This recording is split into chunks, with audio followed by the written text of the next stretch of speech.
About an hour ago, I called Governor Reagan in California, and I told him that I congratulated him for a fine victory. I look forward to working closely with him during the next few weeks. We'll have a very fine transition period. I told him I wanted the best one in history. And I then sent him this telegram, and I'll read it to you. It's now apparent that the American people have chosen you as the next president. I congratulate you and pledge to you our fullest support and cooperation in bringing about an orderly transition of government in the weeks ahead. My best wishes are with you and your family as you undertake the responsibilities that lie before you. And I signed it, Jimmy Carter.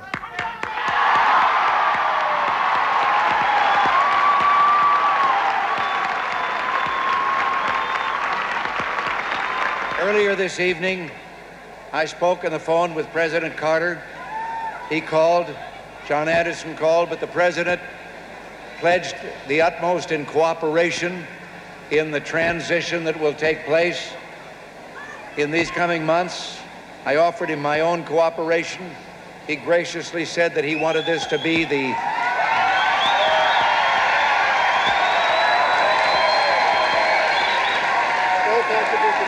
Governor Reagan, we just wanted to show you what the map of the United States looks like as of 8 o'clock tonight. Hey! It's all yours.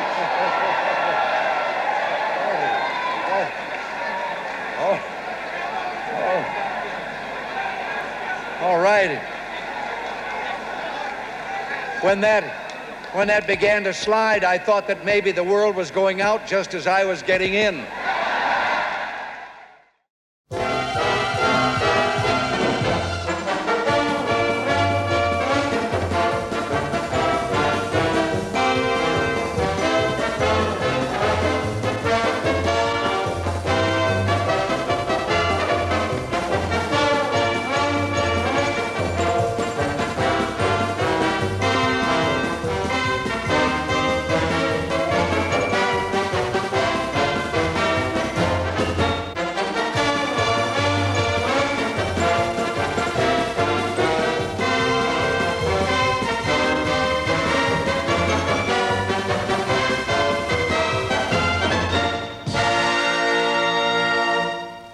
Good evening. America decides, and in the next 2 hours or so, that decision from the key precincts in the first states to declare will become clear.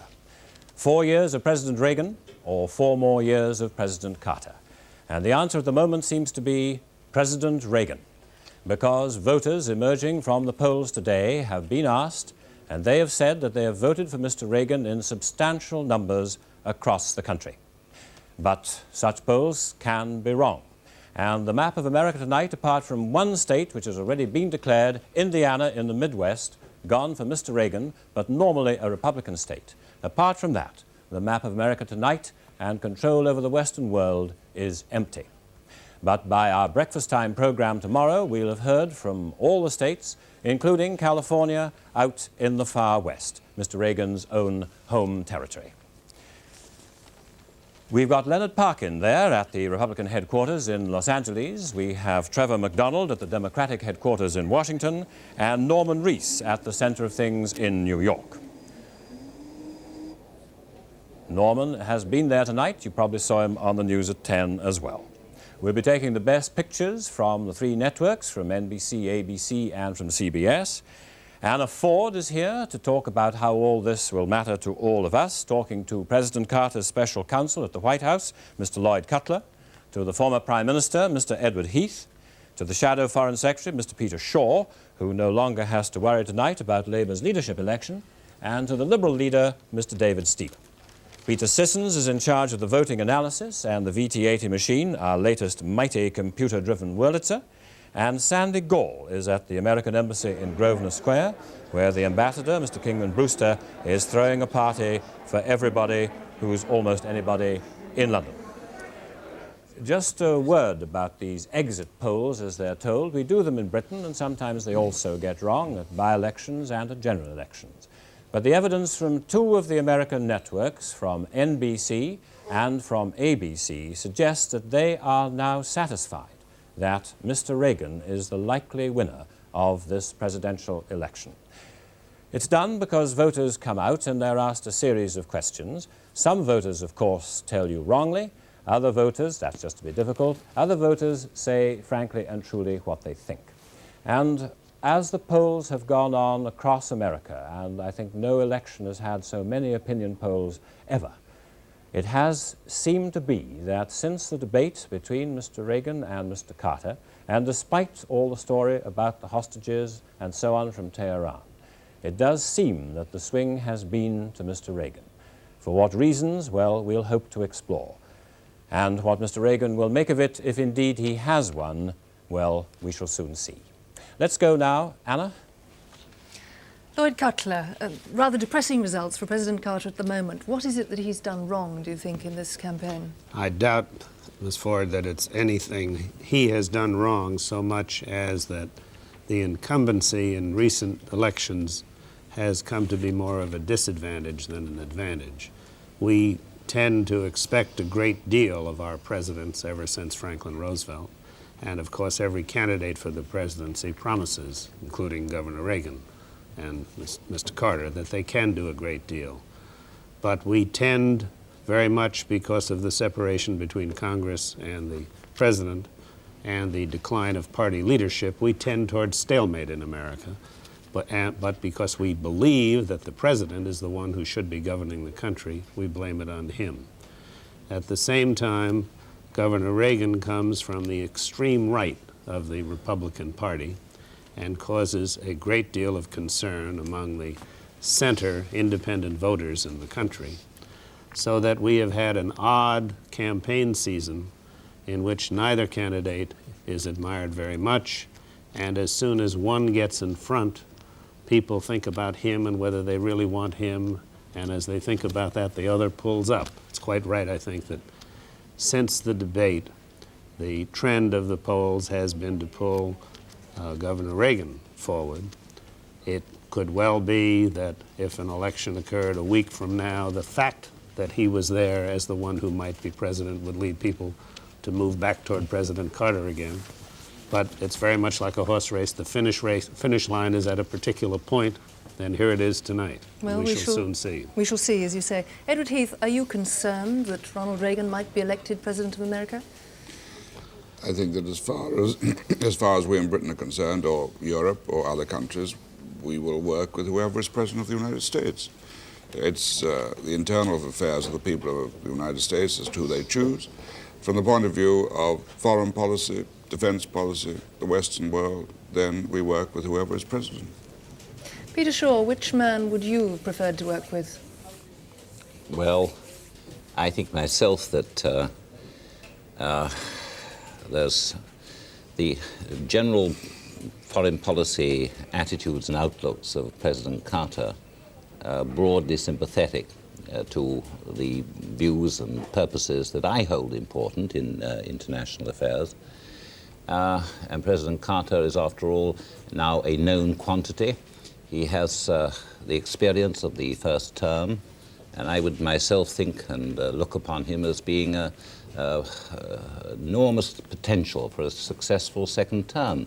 Now, as for Mr. Reagan, if he becomes president, well, we're dealing with an unknown quantity. That, I think, is the truth of the matter. You may say that's inevitable. That arises out of the American system of electing people who have not held high national office, although he's held, of course, major state office in California and elsewhere. But inevitably, when a new man takes over, if he does, in the United States, all of us have to look very carefully at what his positions are, and also at the people whom he appoints to the key positions in his administration. David Steele, briefly, some Americans have said that Reagan scares the pants off them. Does he scare the pants off you? To some extent, but I think one must be cautious and say that there is perhaps an even bigger gulf in American politics than there is in British politics between what the candidates will say during an election and what actually happens during their administration. It's not an unknown feature of British politics, and I think even more so of American. And I would be surprised if he carries through some of his more hawkish utterances in the presidency. And I think a great deal will depend, if I can pick up what Peter Shaw was saying, on who he appoints. And I think the Jimmy Carter presidency can be faulted for not having had the right people in the key places, and it may be that Reagan will appoint a stronger team. Though I must say instinctively, I view the prospect with some alarm. Thank you. Alastair. Well, the three main candidates, or two and a half if you prefer, Mr. Carter, Mr. Reagan and the independent, Mr. John Anderson, all naturally voted today, and all, we may suppose, voted for themselves. President Carter arrived to vote in his hometown in Plains in Georgia. He seemed a little weary after a long campaign, or perhaps it was the knowledge as he went into his own polling booth that the polls were beginning to show that he wasn't going to make it not president much longer. There was a much less elaborate polling booth for Governor Reagan in California. He and his wife Nancy had to punch holes in their voting slips. That's how they do it there. Halfway through, Nancy Reagan asked her husband's advice about how to vote on one of the issues. Governor Reagan then went off to get a haircut. He was pressed to say how he thought things were going. Cautious optimism was what he said. And the independent, Mr. John Anderson, cast his vote. Well, that was Mr. Reagan going off for his haircut, though some people say he didn't need it, and Anderson went to his own home in Rockford, Illinois, where he's been in Congress for 20 years, though now no more. Well, the thing to remember about American presidential elections, which perhaps it's difficult for us in this country to grasp, is that the president isn't elected directly by the people at all, but by the states. Between all the states, there are 538 such votes, divided roughly in line with their population. A massive but deserted state like Alaska has only 3 votes, but at the other end of the scale is California, rich and populous with 45, and other important industrial states like Michigan, the world's biggest producer of motor cars, with 21. So the thing to remember is that in the states, the individual voter votes not directly for Carter or Reagan, but for a list of 21 or 45 or 3 or whatever, people who promise to elect Carter or Reagan or Anderson. They are the votes in the Electoral College. Alastair.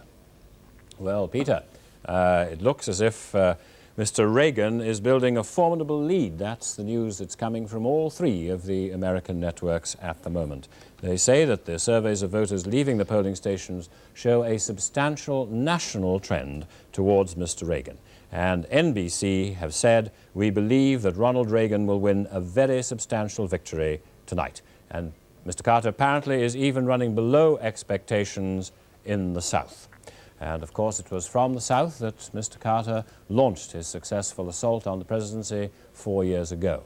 If Mr. Reagan is indeed going to be making inroads there in states like Texas and Florida, then Mr. Carter could be in trouble. Well, now we have our men on the spot, so let's start with Leonard Parkin at Republican headquarters in Los Angeles. Well, here in this hotel, they feel they're preparing, the Reagan camp feel they're preparing anyway for a victory party.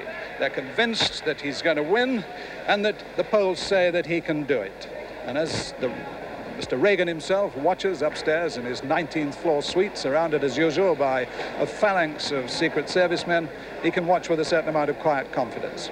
The president himself cancelled a rally here in California yesterday and seems to have given up California completely. He's become the only Democratic candidate not to campaign in California in the last month of an election since Second World War. It's been a beautiful day right across America. It's 87 degrees here in Los Angeles, good voting weather, and of course the Democrats need a big turnout if they're going to do well. Well, in California, it's not been a big turnout. In fact, it's the smallest counted so far since 1924. But reports from across the country say the turnout is pretty big. Now, Governor Reagan has tried to leave the voters with one big question in their minds as they go to the polls. Are you happier now than you were 4 years ago when Mr. Carter became president? He's convinced the answer is going to be no, and that he's going to be the first man to unseat an elected president since Roosevelt beat Herbert Hoover in 1932 at the start of the Great Depression. There's been a lot of play made during the election campaign about Governor Reagan's age, although at 69 and after a hard year, he looks pretty well on it. He voted cheerfully enough this morning with his wife Nancy, had some chaff with the press. He was asked, "Are you going to win?" And he said, "I can't answer a question like that. I'm far too superstitious." But after a little prod from his wife, he said, "Well, yes, I suppose I am cautiously optimistic." Well, the polls in this state close in a few hours' time now, and in an inspired piece of programming, one of the local television stations is scheduling a film at 8 o'clock tonight as the polls close. It's a 1950 film called Louise, about the loves and hates of senior citizens, featuring, you guessed it, Ronald Reagan. But by that time, the man upstairs is hoping it's going to be President-elect Reagan. And now from Los Angeles, we'll go 3,000 miles across the continent to the Carter-Mondale headquarters in Washington and join Trevor McDonald. Well, they're preparing for a party just down here below me, but the atmosphere tonight at the Carter-Mondale headquarters is very subdued. A reflection, perhaps, of the tension that surrounds the climax of this country's longest ever election campaign. Right down to the wire, this presidential race has been so closely fought that even now it's possible that in a short time, administration officials, White House staff and Carter-Mondale supporters will begin pouring in to acclaim a Democratic Party victory. In that case, the president himself will make the short journey down from Pennsylvania Avenue to come here and join in the celebrations. But nobody here is thinking about that just yet, because nobody knows for sure, even at this last moment. But despite the unpredictability of this contest, there's a feeling even among the Carter people here that the president might be sliding to defeat. Indeed, one prediction not being seriously challenged in Washington tonight is that Governor Reagan could be sent to the White House with 30 more of the Electoral College votes than the 270 he needs to win. If that happens, and this is still a prediction, the polls have only just closed, it will vindicate what one political consultant has referred to as the best-kept secret in American politics. The fact that Republican strength in key states is growing and that no Democrat, Carter or Kennedy, could win the White House so long as the Republican nominee is acceptable to most Republicans. But tonight, Washington waits. Whoever goes to the White House will have to deal with several problems: rising inflation, worries about energy, and the problems caused by high interest rates. And one final thought: Americans stay away from the polls in large numbers. The turnout this time is expected to be good, but still less than 60%. So when the votes are divided among the candidates, the man elected to the highest office in the most powerful democracy in the world would have been elected by only about 25% of the American voters. This is Trevor McDonald in Washington, handing you now to my colleague Norman Reese in New York. Thank you, Trevor. While you're there with all the president's men, we'll be watching events across the nation here in New York. One thing you'll soon notice at home is that there'll be no official declaration of the results. There's simply no equivalent here of the mayor coming to the balcony of the town hall at midnight to declare an official winner. Instead, the television networks here literally take the place of the returning officers. The reason is that when the polls close here, the votes are not collected up and taken to a central area for counting. Instead, each precinct or polling station is responsible for counting their own votes. It's only later that these results are taken to the various state capitals for official tabulation, and that can take days or even weeks. So the networks get together to collect samples of how the vote has gone from 100 precincts in each state. If the trend is clear enough, they'll call the state, putting it either in the column of Mr. Carter or the one for Mr. Reagan. If the vote is very tight and they can't confidently predict the outcome, they'll say it's too close to call. So all the results you'll be seeing tonight will really be unofficial, but it's as well to remember that the networks here reckon to get one wrong perhaps only once every 10 years.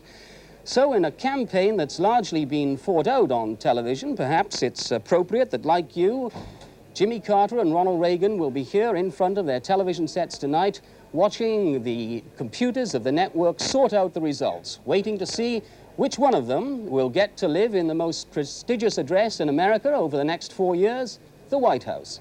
Alastair, back to you. So 3 states going for Reagan so far, and a 4th one, Kentucky, they say is too close to call. Well, Norman, what are you looking for now? Well, I think, Alastair, you've already begun to see it, I think, down in the South. I think that result in Mississippi is very significant. I was going to place Kentucky as one of the early states to vote for. This is President Carter's own backyard, and if he can't hold on to his home base of support, then I think Ronald Reagan really is home and dry. I think Florida is another very significant state because it will indicate, I think does indicate, how some of the very important minorities will have voted, the blacks, the Jews and the Hispanics. And of course the Democratic Party have traditionally relied on those minorities to get them through since the days of Franklin Roosevelt. So I think that if Carter, as I say, is not holding on to his southern base, then we can really say that he's in desperate trouble. And now, Norman, do you think the president looked very tired indeed as he ended up in Plains, Georgia? Do you think he's come to accept this? Well, you're right, Alastair. He looked absolutely shattered, and I'm really not surprised. I mean, he put himself under enormous pressure over the last week. And, of course, right in the middle of that, or towards the end, he had this Iranian crisis, hostage crisis to deal with. He looked to me, anyway, this afternoon as a man who realized that he was in trouble. He had the looks of defeat, I think, etched on his face. I think underneath it all, inside himself, he probably believed he hadn't done enough to win and that the tide was against him. Thank you very much, Norman. Well, now there are 50 states in the Union, but I think there's a 51st state tonight, and that's the American Embassy in London, where the ambassador, Mr. Kingman Brewster, is throwing the party, as I was saying, for everybody who's anybody. And Sandy Gall is there, so let's go and see how they're getting on. Sandy. Ambassador, you're in a very special position. You were appointed by President Carter. Now, if, and these are early hours yet, but if by any chance he doesn't get re-elected tonight, would you automatically have to resign? What's your position there? Oh, I think whoever is elected, an ambassador, particularly an ambassador who's an amateur, not from the Foreign Service, would formally submit his resignation so that the president, if re-elected, or Governor Reagan, if elected, would have no doubt at all that it was a new ball game, as we'd say, and therefore I would submit my resignation. You do that automatically? Yes. You'll do that tomorrow? Oh, I'm not sure tomorrow, but because the president obviously doesn't take up his new term until January 20th, but I think through the State Department I would submit my resignation. I think all ambassadors would do the same. I'm sorry to harp on this, but if by any chance President Carter, if he does get re-elected, would he keep you on? Would you expect to be? I have no idea at all. I obviously would submit my resignation and wait to see what he wanted to do about it. And if, on the other hand, Governor Reagan does win, would you, by any stretch of the imagination, possibly be asked to stay on? No, not by any stretch of the imagination. I think that Governor Reagan knows that I'm a Carter man, and it's very important that the president be perceived to have an ambassador who is his man, or his person, I should say. Yes, and it's very special in London, isn't it? Because you were just saying to me that, in fact, this is the only post where the Americans always have a non-career man. That seems to be the case. I don't know of any career man who's held this post, whereas all other posts have, from time to time, and more often than not, been held by career men. Now, you came from being president of Yale University. That's right. Yeah. Would you go back to doing that? Oh, I don't think so. I'm obsolete as a teacher and as a scholar, but I do love the university environment, so that obviously as a place to live and work, it would be very appealing. But I have no plans because I haven't thought it either appropriate or very useful, frankly, to speculate about what was going to happen tonight or what the president would want to do if he were re-elected. Now, if it is Mr. Reagan, what will your own personal feelings be? Oh, well, I am really quite confident that, as the campaign has indicated, there are very few differences on foreign policy between the two candidates, and I would look to much more continuity in foreign policy than the rhetoric of the campaign may suggest. The only difference between them, it seems to me, on foreign policy is on the question of SALT II, and that difference is very clear. I'm going to have to interrupt you there, Ambassador, and hand back to the studio. Thank you very much indeed. Thank you. Well, President Carter has carried the one state in the Deep South he could be sure of carrying by a decent margin, his home state of Georgia. Well, it's not just election day for the president. America today elects, believe it or not, even dog catchers. Up on Capitol Hill, however, Republicans are hoping they can finally break the 30-year grip on the lawmaking machine held by the Democrats. Of the 100 Senate seats, 34 are up, and Republicans need 10 net gains to ensure control. Democrats most at risk to the Conservative tide, the Liberal Senator Frank Church of Idaho, chairman of the Foreign Relations Committee, who will be lucky to get back. Gary Hart of Colorado, he's on the hit list too. 75-year-old Warren G. Magnuson of Washington State, the Senate's senior member and chairman of the powerful Appropriations Committee. And the first victim we know of, Birch Bayh of Indiana, has tried and failed to become the first person in Indiana's history to win a 4th term in Congress. He chaired the Billy Carter inquiry. Gaylord Nelson also seeking a 4th term in Wisconsin. It could be bad for him too. John A. Durkin in New Hampshire in the lead, but fearing what's become known as the Carter effect. And a special Republican target, South Dakota's George McGovern, defeated by Richard Nixon for the presidency in 1972, now singled out particularly by anti-abortion groups, trailing in the polls, but till today, looking safer. And John C. Culver of Iowa refusing to trim his liberal views to an increasingly conservative electorate there, but like McGovern, looking like a survivor. Short of a Reagan landslide, and who can say at this stage there won't be one, it looks as if the Senate will keep its Democrat majority. If the Republicans, however, did win it, it would give Reagan as president more power than any Republican president for nearly 30 years. And here's another thing to ponder. 25,000 Washington jobs are at the disposal of whichever party rules the Senate. Should the Republicans win their 10 seats, 25,000 highly paid Democrat Senate lawyers, economists, statisticians and other aides will all be out of work on the same day.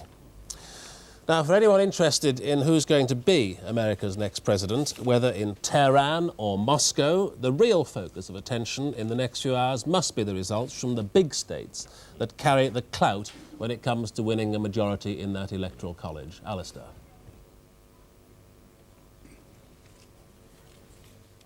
Now, we put the states up in the colours they went last time. Red for the Democrats, blue for the Republicans, though changes are very possible tonight with Mr. Reagan. In the East, New York, 41 electoral votes, usually Democratic and leaning to Carter now. Pennsylvania, 27 votes, often Democratic, now too close to call. Ohio, 25 votes, often Republican, went to Carter last time, now too close to call. Michigan, 21 votes, leaning to Reagan. Illinois, 26 votes, leaning to Reagan. And in the South, Texas, also 26 votes. No Democrat has ever won the White House without it, now leaning to Reagan.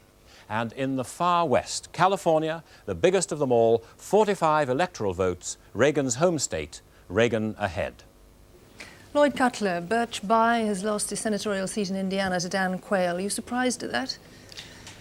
It's very hard for a Democrat to hold a Senate seat in Indiana, and Birch Bayh has done very well to hold it 3 times. He was in a very close race this time, and I think that would have happened wholly apart from the Republican trend. I think it's rather unlikely that the Republicans will win control of the Senate. I think we're rather more likely to face the situation that's existed for half the time since Harry Truman became president, that the president will be of one party and both houses of the Congress will be of the other party. So the likelihood of what I called stalemate earlier is perhaps even stronger if Governor Reagan should win. But this seems to be one of the talking points in America at the moment, that the president finds it almost impossible to govern because of this disintegration of power between Congress and himself, between the executive and the legislature. You've written about it, I know. Well, it's very rare in our history, of course, that a president has governed in the sense that a prime minister and the majority of the House of Commons govern over here. Most of our presidents have been a combination of executive and figurehead, but not the leader of the party in the legislature.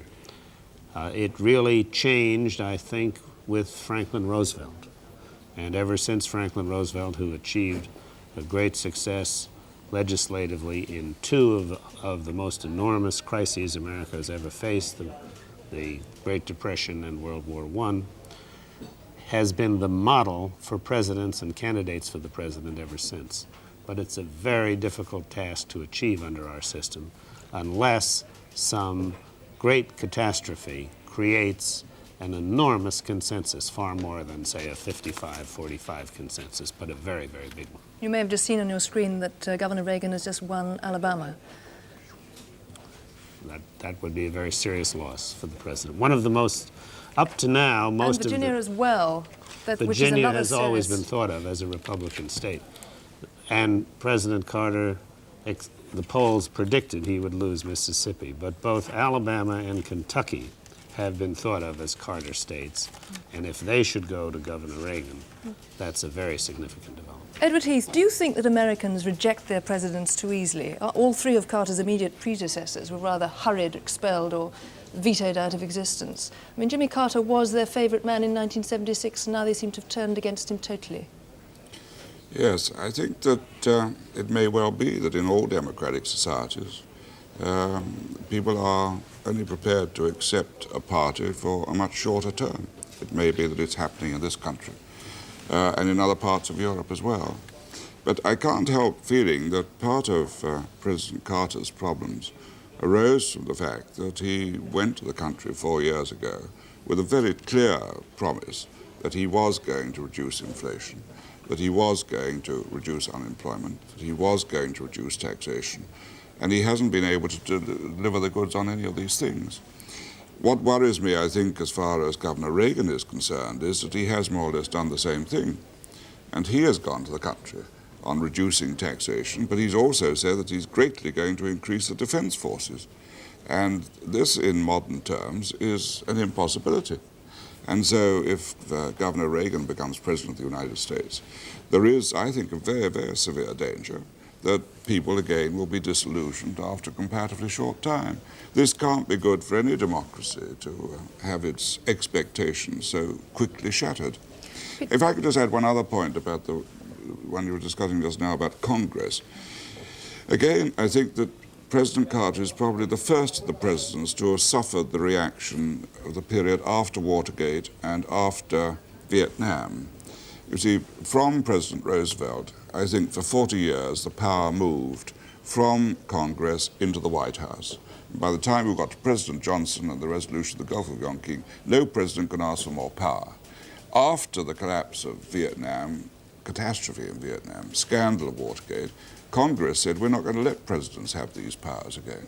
And this is why it's becoming increasingly difficult now for any president to carry Congress, especially in legislation. It wasn't helped by the fact, again, that President Carter ran his original campaign against Congress and against Washington, because he said from his outpost of Georgia, the whole place needed cleaning up. If you start by saying, this is rotten, I'm going to clear the whole lot out, you don't get their sympathy when you want to do something with it. In some ways, Governor Reagan has run a model Jimmy Carter campaign as the man from the outside. To be sure, he did say from Georgia that he was going to clear up the campaign, but do you think that he brought Georgian unsophistication to Washington, that he needed some more sophisticated advisors when he was there? Well, I think he needed the lack of sophistication in order to appear to be the man to cleanse, as it were, the origin staples of the past. But having once won the presidential campaign as an anti-president president, obviously the whole style had then to change, and he had to show that he could rule and govern very effectively. And I certainly get the impression, although I might have to be rather careful about this. When you actually think about a number of the leading people who served President Carter, Mr. Secretary Vance, his National Security Advisor and others, no sense in pretending they have anything to do with the kind of Georgia mafia. They were not. You know, they're men of substance who he appointed to senior positions. I can't think of very many of them. Lord Hattersley, you were one of the few Washingtonians really close to the president. Well, I have only been in the White House for a year, but I do think it's a great mistake to think of President Carter as different in some dimension from Johnson and Kennedy and Roosevelt, for that matter, in quality. He is a man of really exceptional quality. He's a very bright man. He listens very well. He's an ethical man. He's very cool in a crisis. I sat with him the night the rescue mission failed, and he was a much cooler man than Lyndon Johnson would have been. And his people, his cabinet, I've seen all these cabinets. I worked for Mr. Johnson. I worked with Jack Kennedy. This group is just as good a group as any of those groups. Well, the problems are infinitely greater problems than they are today. Is the awful truth simply that he's not presented himself well enough on the media? He lacks a quality of drama, a quality of hominess, a quality of relaxation when he is speaking. That is quite true. And one thing among many I admire in your parliamentary system, even though it doesn't solve all problems, is that it teaches your statesmen to speak well. If they can't speak well, they can't govern. That's not true in our system. I was in the States during the last election, and I remember that the distinct feeling of excitement, perhaps generated by the Carter campaign, both because of the qualities that you mentioned of the man, and also because of this freshness coming in from the outside. It's a feeling of excitement that isn't there about the Reagan campaign this time. And I think one of the reasons why he has lost was when I was back there a year ago, this terrible feeling of letdown, that in fact, after the initial excitement, nothing had changed. In fact, there was a lot of indecision, and somehow that inspirational quality that he does have, despite perhaps not an oratorical quality, didn't follow through in the holding of the office. And I think the general feeling of disappointment, they would have voted for anybody. I think Governor Reagan has not come to power because of his own merits, but simply as an anti-vote against the Carter administration. Now, what went wrong? Well, there are really two parts to it, I think, David. One is the tendency of candidates to say, I can do it. Oh, but that's a tendency we all have. That's and not the second, of course, is that the world has changed to the point where it is beyond the capacity of any government. If you had the powers of the President, the Congress, and the Federal Reserve Board, it would still be very difficult to manage the economy of the United States, because the writ of our Constitution runs over a very small part, big as we are, of this interdependent world economy. We feel all of those shocks to the same extent that you feel all of those shocks today. And we haven't quite realized it. We haven't quite realized how limited the powers of presidents and even of the democratic industrial governments, one by one, really are today. We'll come back to this interesting discussion in a moment. Alastair. Well, just to sum up how we're going so far, the finger of victory points directly at Governor Ronald Reagan. Early returns not only from Indiana and other states, but Missouri and Kentucky and New Hampshire and Tennessee suggest that he's leading there. And so it does look like a runaway victory for Ronald Reagan at the moment. But, of course, President Carter has taken Georgia, his own state, and he's likely to take the District of Columbia, so he won't be the worst-running Democratic president. There's plenty still to come, and there are a number of states where the issues are still unresolved. Also to be resolved tonight is this question of how many Republicans that the new President Reagan will take into the Senate and to the House of Representatives. No Republican president has governed with the Senate and the House of Representatives belonging to his own party since General Eisenhower in 1952. Well, will Ronald Reagan be able to do something about that tonight? We'll be back now in a couple of minutes.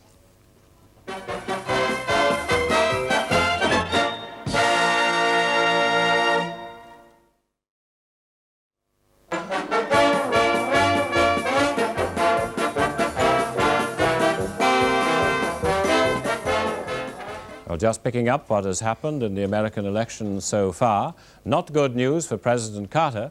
What has happened so far is that Mr. Carter has held his own state of Georgia. Been a great surprise if he hadn't. But Mr. Reagan has cut very deeply into Mr. Carter's vote in the South, taking Mississippi, Alabama, and Florida, which Mr. Carter took last time.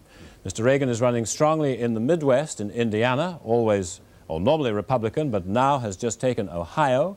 He's retaken Virginia, which went for President Ford 4 years ago.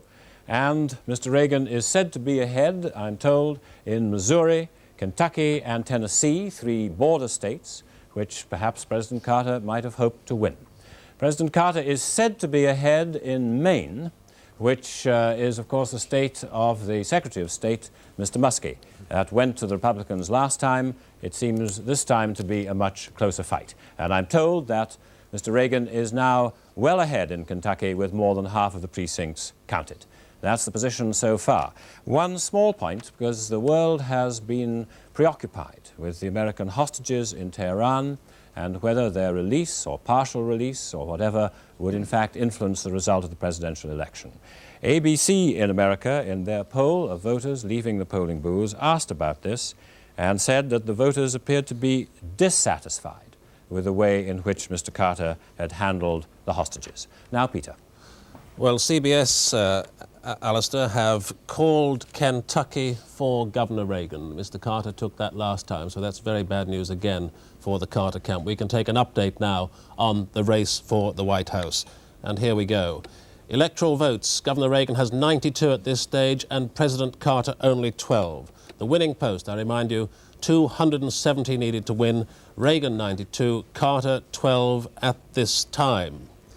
In the popular vote, in the vote total so far, the voting machines that have been opened, the ballot boxes that have been opened, Governor Reagan has 900,000, President Carter 750,000, and Mr. Anderson just under 64,000.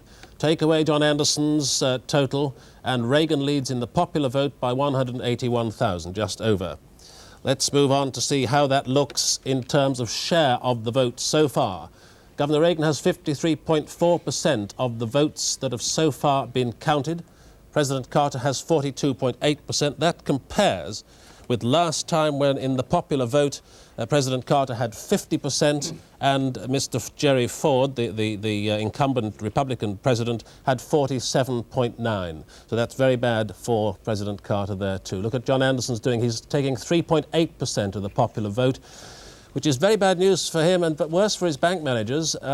If he gets 5% of the popular vote, he's entitled to federal aid with his campaign expenses. At the moment, he's not qualifying for that. The political map of the United States. Governor Reagan, 92 again, and President Carter, 12, carrying so far only his home state. Just look at how his victory was contrived in 1976.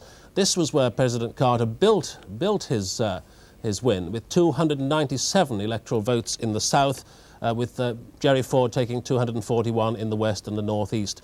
But at the moment, President Carter has lost more electoral votes in the South than he did in the whole of that election in 1976, well over 40.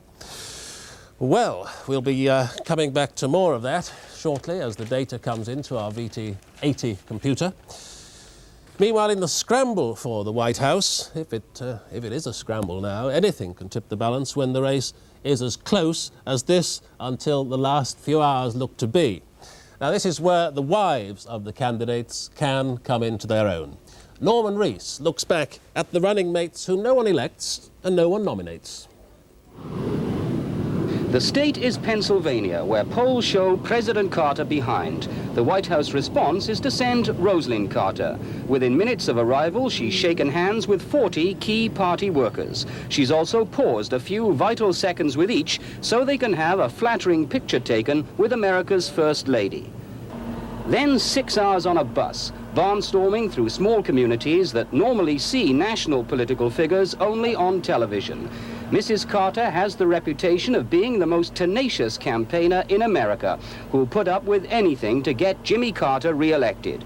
In this one exhausting day, she'll tour a garment factory, visit 6 towns, hold 2 press conferences, give separate interviews to at least 10 local journalists, and shake the hand of anyone in sight, all the time keeping her eye on the clock. How late are we? She'll also deliver 7 speeches. There are a lot of reasons that I think Jimmy Carter ought to be re-elected president.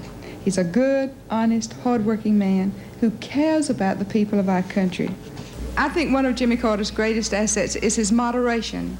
There is no room for excess or extremes in the Oval Office. We are talking about the future of this nation. And I say to you that we must have Jimmy Carter in the White House for 4 more years. Nancy Reagan has done most of her campaigning alongside her husband. She too is a crowd pleaser, persuading Governor Reagan into this dance when a faulty microphone delayed his speech. But her own campaign trips have been less than strenuous. A day in Louisville, Kentucky was mainly taken up with a visit to an old people's home that lasted barely an hour. Mrs. Reagan used the time to deny reports that Governor Reagan would cut Social Security benefits. She also signed lots of autographs, but forgot to cut a cake specially baked in her honor. And at her only press conference, she dodged questions on what sort of First Lady she hoped to be. I just said that I'm very superstitious. So I don't know if I'm going to be First Lady, and I can't really answer that. I think all First Ladies are different, and all fulfill their obligations differently. But you must have given it some thought. Would you expect to take an active role? I'm sorry. I'm superstitious. I don't answer that question. Well, she's probably got to give it some thought now. She's likely to be the First Lady. 3 points about that. First, Mr. Reagan is the oldest man to be elected president at 69. He's the first divorced man to be elected president, and he's also the first former trade union boss to be elected president. Norman Rees is in New York. Norman? Yes, Alastair, interesting. Ronald Reagan has followed tradition, at least in one sense, that 18 of the last 19 presidential campaigns, the winner has been the taller of the two candidates. And Ronald Reagan stands taller in the saddle by a full 3 inches than Jimmy Carter. So in that respect, at least, Ronald Reagan is following tradition. But, I mean, there is something quite unusual going on out there. It has been the conventional wisdom throughout this campaign that the electorate, the American voters, were unhappy with both candidates. The other conventional wisdom was that a high turnout would favor Jimmy Carter. Yet here you have a high turnout, and it looks like being something of a landslide for Ronald Reagan. And I think one way you can interpret this is that it really is a major protest vote against President Carter. And I think perhaps Ronald Reagan's campaign theme, hitting away at President Carter's economic record, really has paid off in a big way. Although, Norman, it does seem that the American economy had turned the corner insofar as inflation had come down, and indeed interest rates are now going up again, which is a sign that perhaps the corner had been turned. Do you think President Carter just didn't work it out correctly according to the timetable? Well, I don't really know, Alastair. It really depends on which way you look at the figures. Ronald Reagan certainly accused President Carter of jimmying the figures. But perhaps you're right. Perhaps the recovery that President Carter was hoping for has come just a little too late for him. But that's bad planning. Thank you, Norman. We'll be back to you shortly. And now let's go to Anna. Lloyd Cutler, would the release of the hostages made a lot of difference to President Carter's election? I don't know whether it would have made any difference or not, especially if it had come very close to the election day Was he itself. hoping that they'd be released today? He's always been hoping that they would be released, and the timing is not within the control of the president or anyone on our side, as you know. And when the opportunity came along, when the conjunction of political forces in Iran seemed to indicate they were ready to release the hostages, no responsible American president could fail to pursue that opportunity. It may, however, have been costly to the president. You heard the statements earlier that, according to ABC's exit polls, voters were expressing some resentment about the hostages.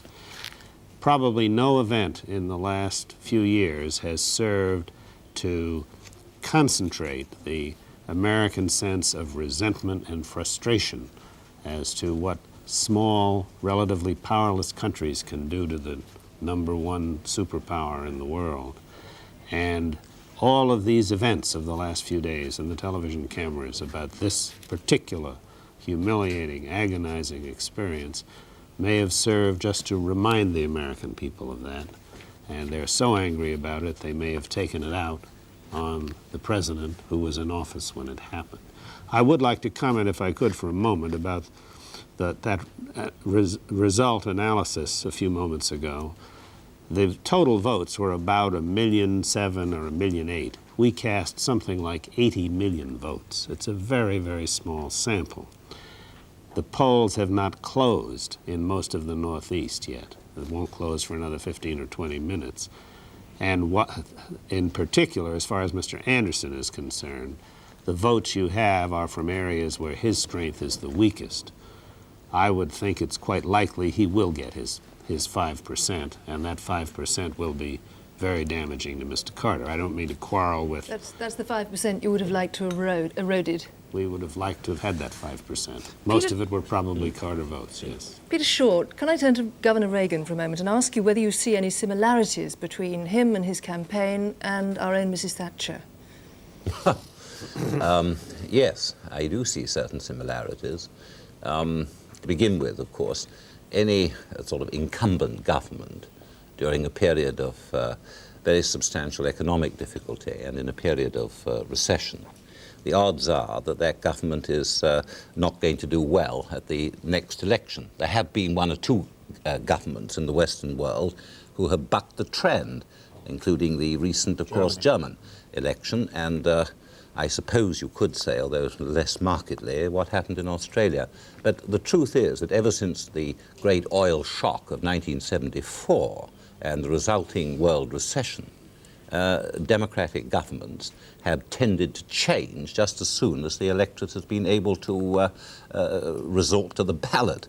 And I think this does reflect, I mean, very clearly, first of all, the added dimension of difficulty that is now facing governments everywhere in the Western world, including this immensely powerful country, the United States, and also as yet, I think, the failure of the electorates in the democratic countries of the West to really understand the full impact of what has been happening in the world.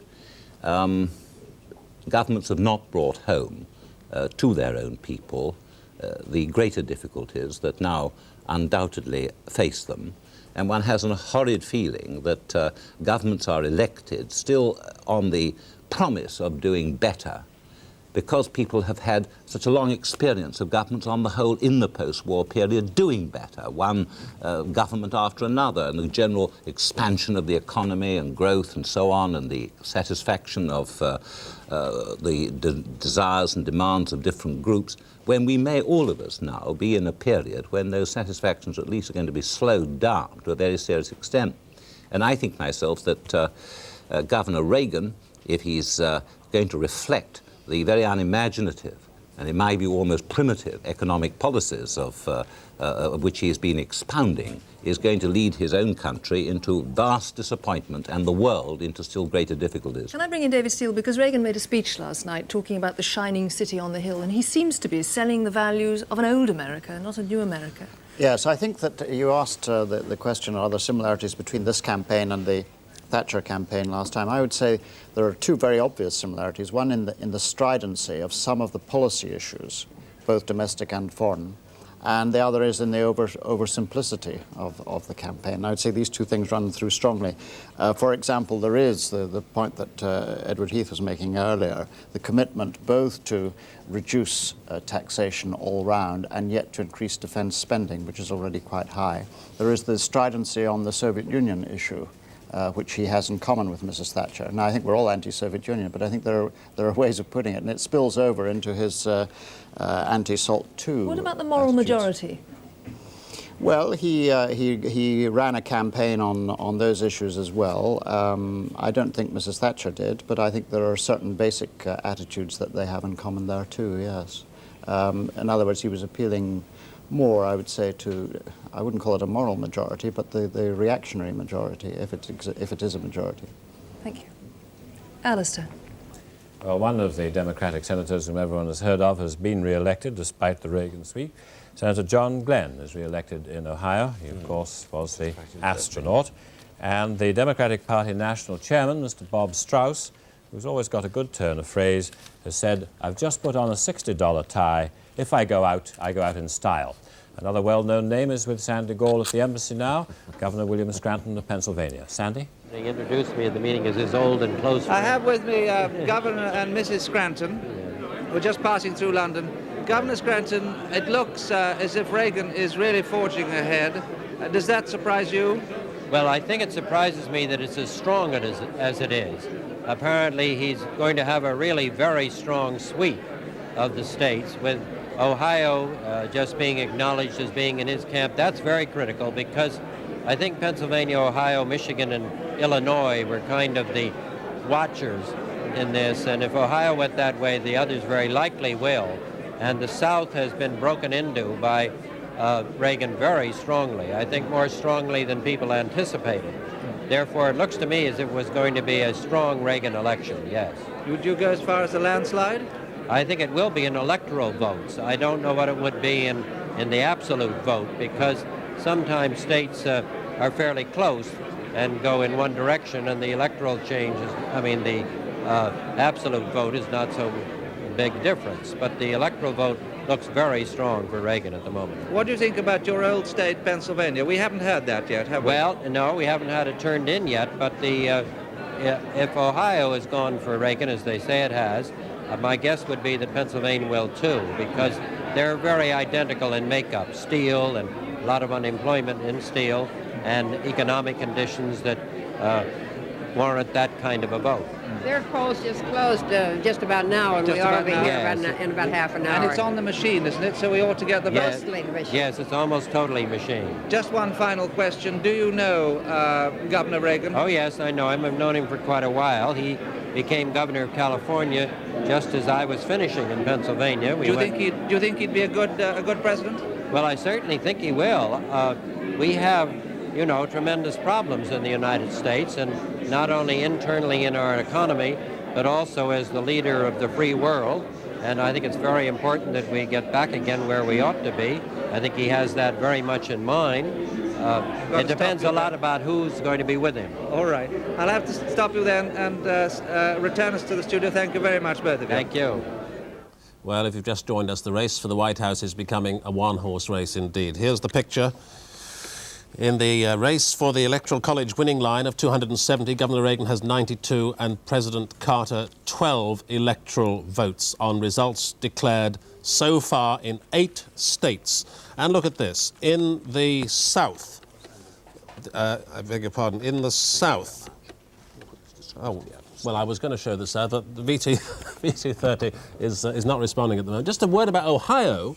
If a Republican has won, he's never done it without Ohio. A very good point of that for Governor Reagan. Alastair. Yes, Peter, we are watching some of the returns. Indiana is the state where the Democratic Party have really got into bad trouble. Not only has Senator Birch Bayh gone there, but Mr. John Bradamus, the whip in the House of Representatives, is in bad trouble.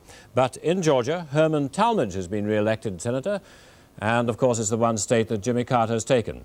And it seems as if Mr. Carter is going to have to go back to Georgia, though perhaps history will say that it was remarkable that a man from the old Confederacy, from the Deep South, was able to get to the White House at all, the first man to do so since the war between the states. And just to confirm what Mr. Lloyd Cutler was saying a moment ago, the agencies are now saying that although John Anderson's percentage is only 4% in the popular vote, it does seem that more returns from the northeastern states, his percentage should rise a few points. When we start hearing from Massachusetts and from Connecticut, that may begin to happen. We'll be back in a couple of minutes.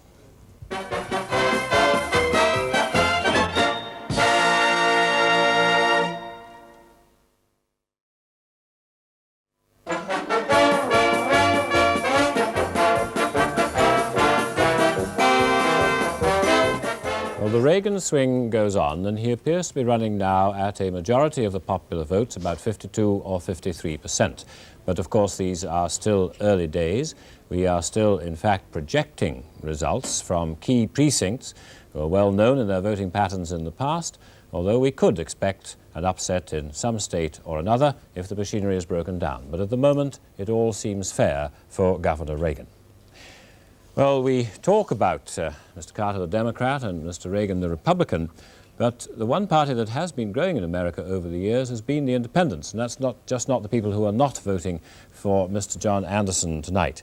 They are the people with no ties at all who will go with one side for president, but also elect a senator or a congressman from another party altogether. Back in 1952, 47% of Americans thought of themselves as Democrats, 22% as independents, chiefly because of Eisenhower, and 27% as Republicans.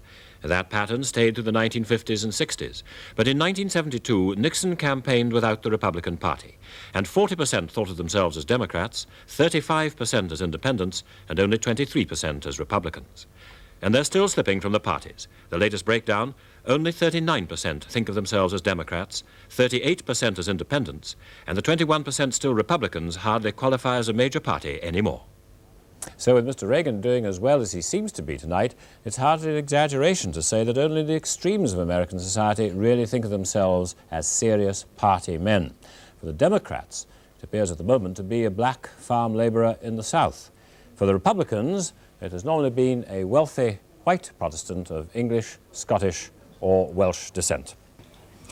Edward Heath, one of the points which has been most discussed here and in Europe over this election has been the possibility of Ronald Reagan and his foreign policies.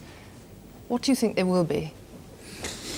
I don't think we shall see very much change in foreign policy. In fact, I rather agree with what Lloyd Cutler was saying earlier on about that. But, and I agree very much with what he was saying about the anguishing time which the Americans have passed through with the hostages.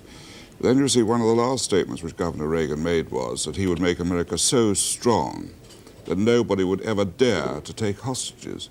Well, to my mind, this shows an appalling misreading of the world situation. No country today can make itself so strong that it can stop another country taking hostages, and at the same time, it's got to accept the limitations on the use of power in the modern world. We, of course, suffered when we had hostages taken in China, and they were in Shanghai for 2 years or more. So I think he will have to face up to the facts of power in the modern world, and as he does that, is forced to do that. So the foreign policies will come more closely together. I hope that, I mean, I agree also with Lloyd Cutler that of course the world is a much more difficult place now, but I think one has to accept that President Carter has shown extraordinary indecisiveness on such a large number of times that it's worried the Allies. I mean, when he did his tour of the Middle East, then he took a different position about the Palestinians, each country he visited.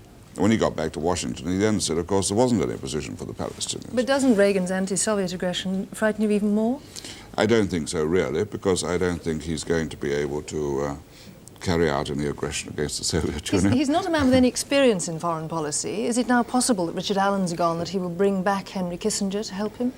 Well, I found, when I was in the States very recently, that one of the reasons why a number of people said they would support Governor Reagan was they thought he would get better people around him as members of the cabinet than President Carter had been able to do.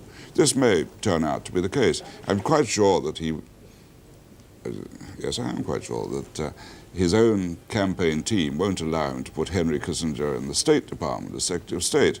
But on the other hand, the general information I got was that he might very well say to him, well, you carry on with your mission in the Middle East and try to complete what was left undone and solve the Middle East and Palestinian problem.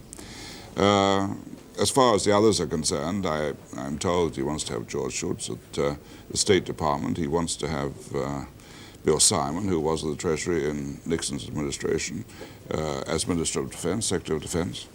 He also wants the chairman of the City Bank at the Treasury. Whether he'll get him or not, I don't know. I rather doubt that. But so all the signs are that he is going for top people who would be very good in their positions. We've just seen that Reagan has won Kansas too, Lloyd Cutler. How do you... Kansas was always his. From Kansas to California is the Reagan base. Mr. Carter has actually held West Virginia. That must be some comfort to you. Roy Hattersley, how do you view industrial problems in America if Ronald Reagan now becomes president? Do you think they're going to disappear?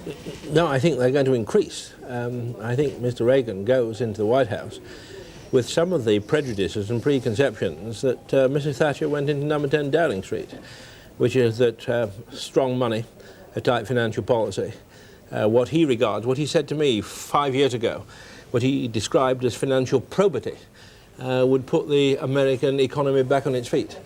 And I believe that many of the things we fear that might come out of America, and in a sense have partly come out during President Carter's administration, will be intensified. I mean, I think the depression in America will be intensified. I think the move towards protection will be intensified. I think industrial and economic problems are likely to grow substantially during the early months, perhaps years, of, if there is a President Reagan administration, the President Reagan administration. And Reagan has taken Texas, which is most significant, isn't it? Jo Grimond, if Reagan becomes president, how do you think the governments of the world will react? Which governments do you think would like to see him in power? I dare say that most of the more conservative governments would like to see him in power. I think, for instance, that Australia would like to see him in power. I think that from the point of view of Europe, it will not make much difference, as has been said. I suspect that this government would like to see him in power, our own country. He seems to me very much in the movement towards tighter control of public spending, towards higher interest rates, towards curing economic troubles by monetarism and so forth. And therefore those governments, and after all they're very prevalent throughout the world, will like to see him in power. And they exist. France, I think, will probably like to see him in power. I don't know how far he'll be able to pursue his policies, but these are going to be his policies, and these are policies of a large proportion now of the Western world. How far will he be able to pursue his policies, Lloyd Cutler? I mean, we've seen tonight just how difficult it was for President Carter.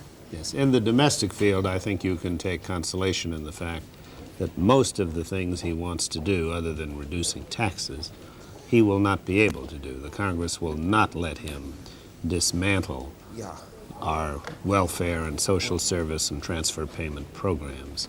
Will he be able to get the government off the people's backs, as he's promised? There's not a chance of it, really, for better or for worse.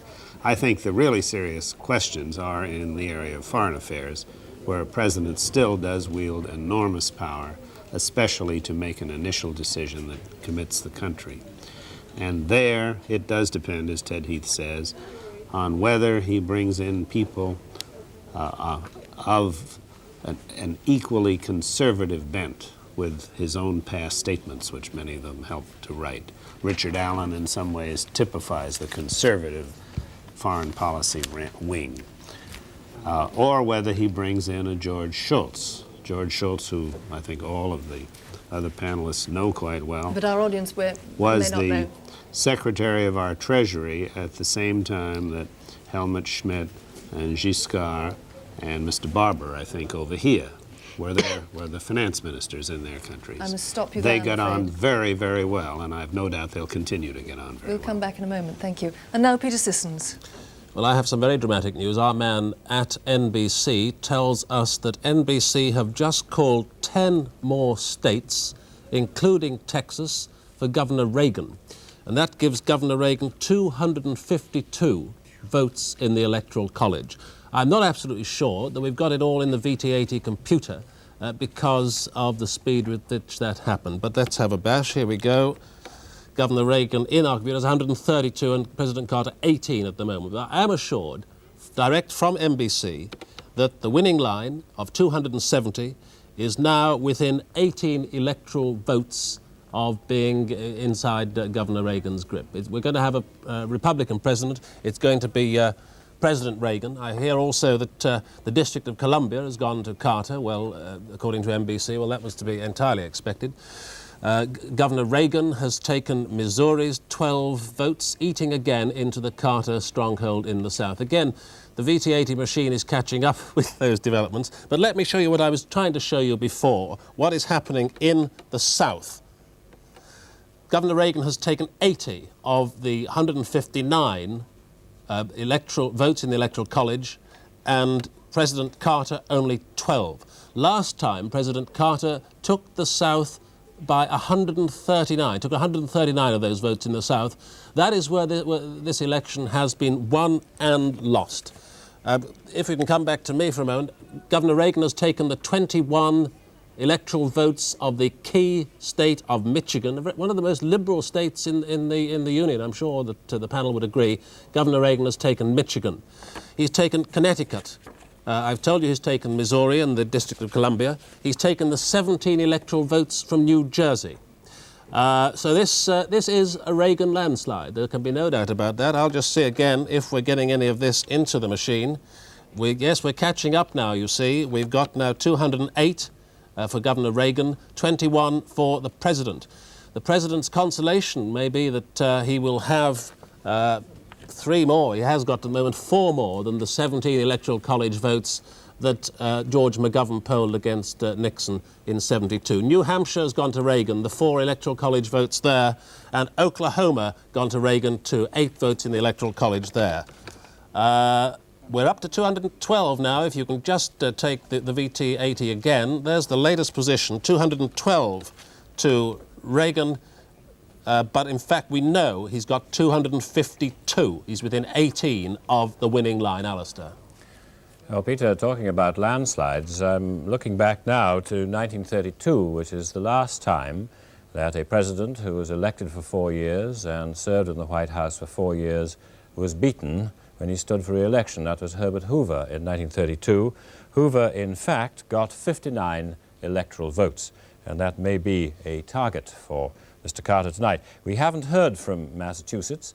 Peter was mentioning Senator McGovern there. And of course, they said of Mr. McGovern that how to lose everything in politics except Massachusetts. Massachusetts could still go to Carter. Well, we'll see. And now down at the American Embassy, Sandy Gall again, this time with Arthur Ashe. Yes, well, I've got the famous tennis player with me, Alastair. Arthur Ashe, what is your reaction to what you've just seen on the screen? Well, I'm not very encouraged right now, but I'm a Carter man, but I don't think he's going to win, and I think Reagan now is going to win in a landslide. Are you obviously very disappointed? I am disappointed, not very disappointed, because I sort of trust the good nature of the American people to make the right decision. I've recently heard over here a couple of times since I've been in London for about 3 days that the American election is almost too important to trust just to the American people. that Europe should have a chance to vote also in the American election. But do you think if we'd voted it might have made a difference? I think if you'd voted, Nixon would be president. Yeah. But if it is Reagan, are you going to be personally very upset? Do you think it's going to make life very difficult for you and people like you in the United States? Well, being black, it'll be a problem, no question about it. Only two noted civil rights leaders, Ralph Abernathy and Hosea Williams of Atlanta, came out strongly and publicly for Reagan. Yes. Everybody else, all the other black leadership came out for Carter, very strongly so. So as a black American, I'm in trouble, yes, a little bit. But then again, I think, as I saw with Lyndon Johnson when he took over from President Kennedy when he died, on through '68 when he dropped out, the office changes people. It just, no matter what your outlook, no matter what your constituency, when you assume the office, you suddenly realize you've got 230 million Americans to look out for. Yeah. So you think that maybe Mr. Reagan, if it is Mr. Reagan, could represent all Americans, could speak for all Americans? Yes, I think he will, but specifically for the minorities who need, obviously, lots of help in the economic area, when it comes to fighting inflation, which is a big problem, Reagan, I think, will feel a mandate to fight inflation with unemployment. So I expect the unemployment rate to go up substantially. Yeah. Well, on that gloomy note, back to the studio, Mr. Ashe. Thank you very much. Thank you for having Thanks me. for talking. Thanks. Well, Sandy, I was fascinated to hear you and Arthur Ashe talking about the prospect of what the British would do if they were voting in this election. Because one of the reasons why the Americans would never let us become the 51st state is that there's 55 million of us, and there's only about 220 million of them. And if, in fact, we were to be the 51st state, we'd have so many electoral votes in the Electoral College that all the presidents would have to be British. Well, President Carter, as we've been saying all night, has not done well today at all, and indeed it seems on the latest polls that he's even lost the women voters, because the women voters seem to be going 51% to Governor Reagan, 41% to President Carter, 8% to Mr. Anderson, and the men voters, which we had known for some time, 56% are voting for Reagan, 35% for Carter, 9% for Anderson. And it may well be that it was that debate between Mr. Reagan and President Carter when Mr. Reagan was able, it seemed to many people, to defuse the issue that he was a warmonger, that he was bellicose, which had been one of Mr. Carter's campaign planks. Because Mr. Reagan was able to defuse that, the polls appear to have run his way ever since that debate.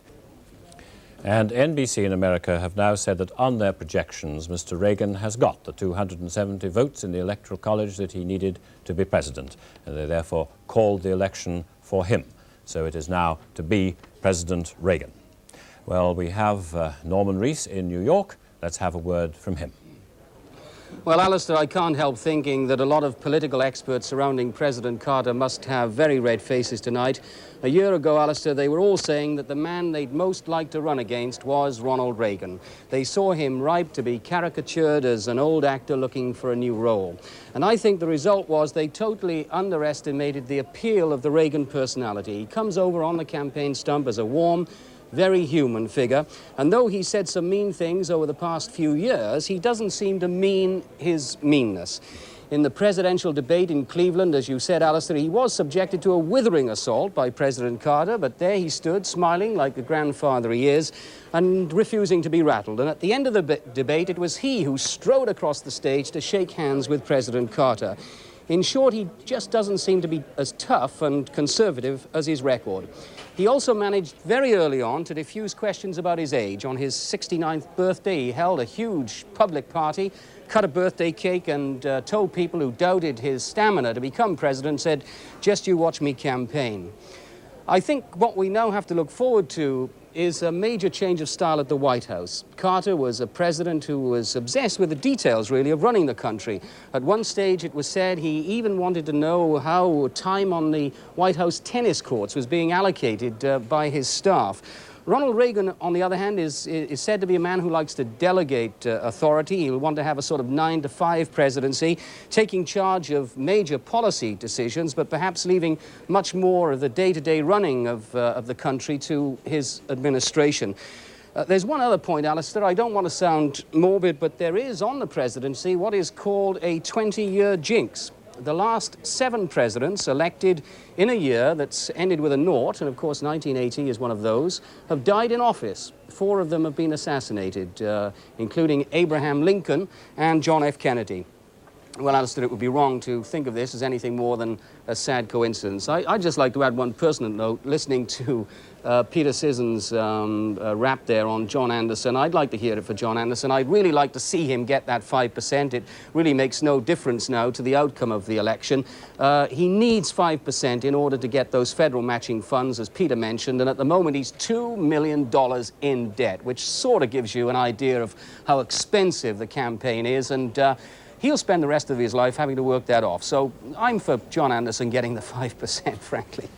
Well, Norman, we haven't heard from Massachusetts, and former President Nixon was saying earlier this year that he thought if Mr. Anderson had any prospect in any state, it would be Massachusetts. Norman, just one small thing about your gloomy prognostication about anybody who's elected in a year with a naught at the end. We ought to say, I think, that Franklin Roosevelt, who was elected in 1940, did in fact serve out that term. And it was only because he went on for a 4th term, which nobody else has ever allowed, that he actually died in office. That's right, Alastair. Not quite like that. No. Anna. A quick word from each of the panel. Lloyd Cutler, you must be a disappointed man tonight, but how good a president do you think President Reagan is going to be? I don't know how good he will be. The presidency is a very sobering and difficult job. He will not do many of the things he has said a president should do over the years before he became a centrist this year, and he will not be able to do many of the things he says he will be able to do even during the campaign. He will not be able to cut taxes, raise the defense budget significantly, and still control inflation and increase employment. Edward Heath.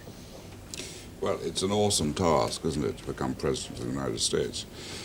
I think one has to look at it from 2 points of view. First, the internal affairs of the United States.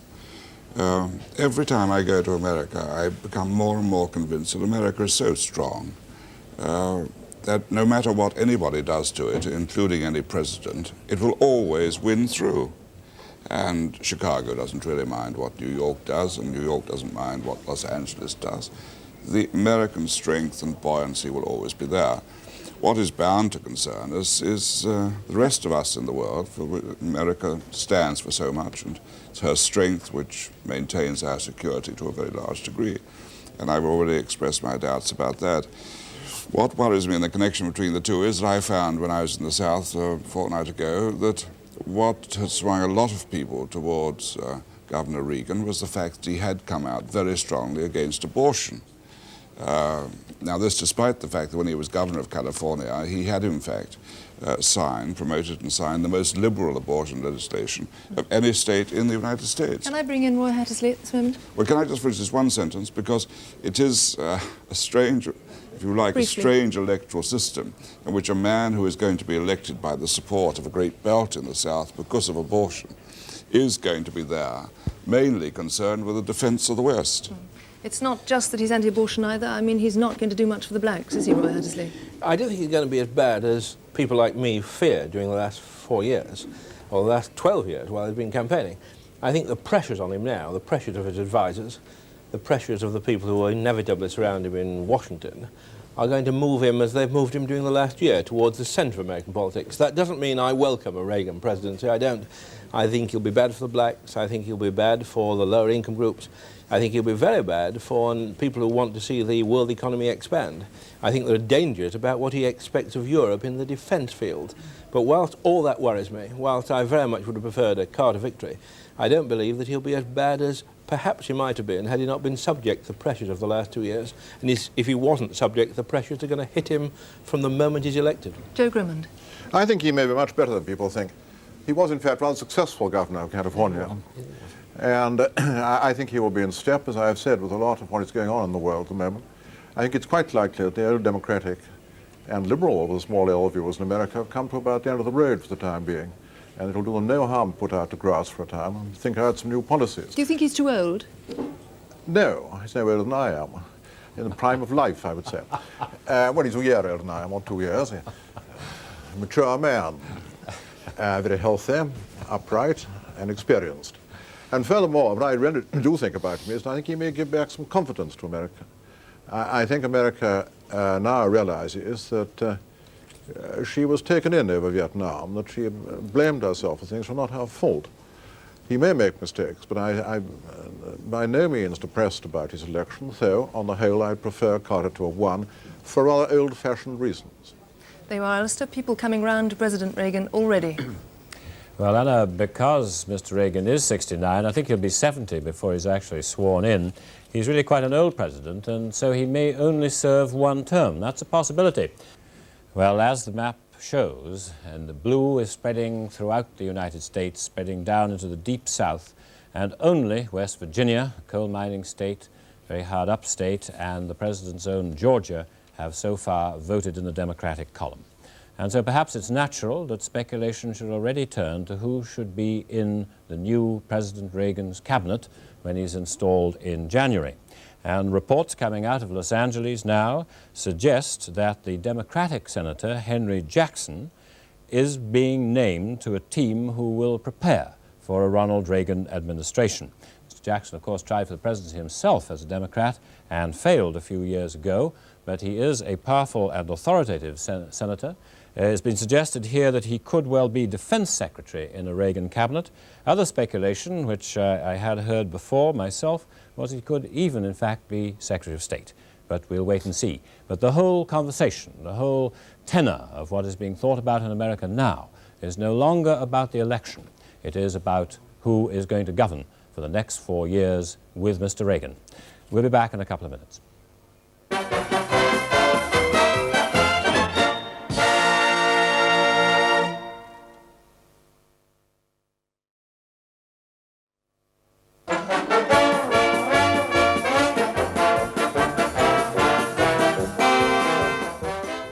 So now looking at the map of America tonight, the Republicans in blue, the Democrats in red, it seems as if there is almost a great storm sweeping over the land from the farm states here in the Midwest, coming through the border, Missouri, Kentucky, and Tennessee, through Illinois and Chicago, where familiar Democratic territory of Cook County has failed, it seems, to save President Carter tonight, through Michigan, where the great car works are in trouble with unemployment, through Ohio, where the steel works are in trouble, Pennsylvania, the same thing, unemployment.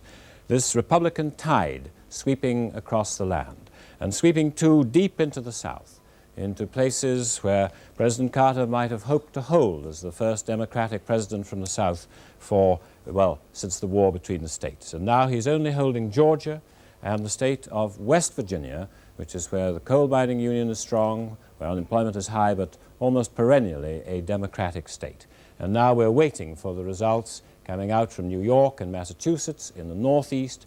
But even now it seems that Mr. Reagan has certainly taken the Yankee states of Vermont, New Hampshire. We wait to hear about Maine. And so it is an enormous sweep for Mr. Reagan, and therefore an enormous impetus behind him as he becomes president. It seems that he does have a mandate. Peter. Well, more precisely, Alastair, the race for the White House is over, and this is why.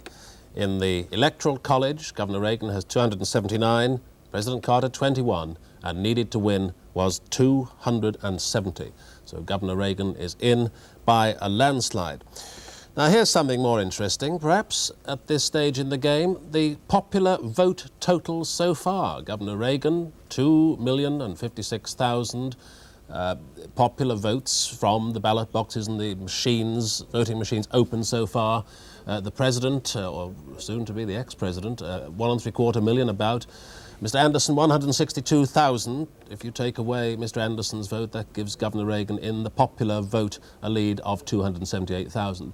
Now, as Mr. Cutler was saying before, 80 million people are going to vote in this election, and yet it's been called, it's been decided on the basis of those few votes which have so far been counted, the data available to the TV networks.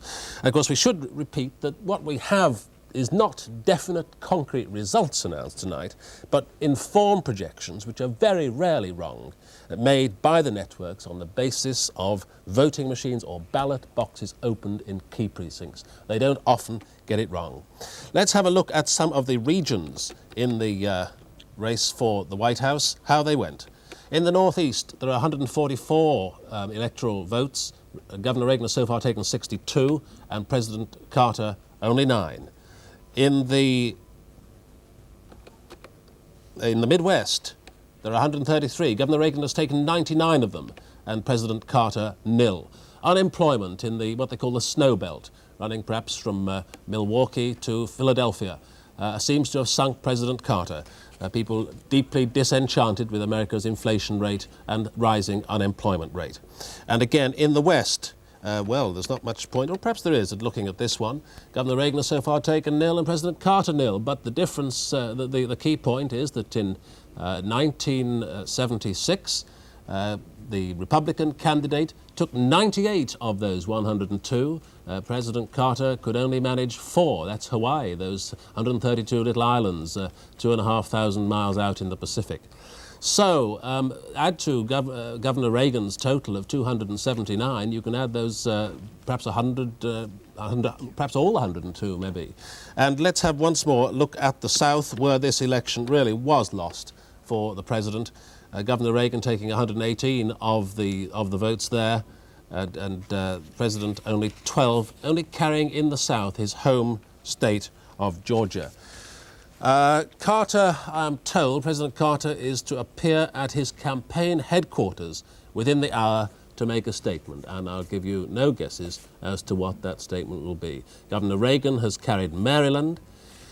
President Carter has won Massachusetts. Many people would say that perhaps Senator Kennedy carried his home state for the President in Massachusetts.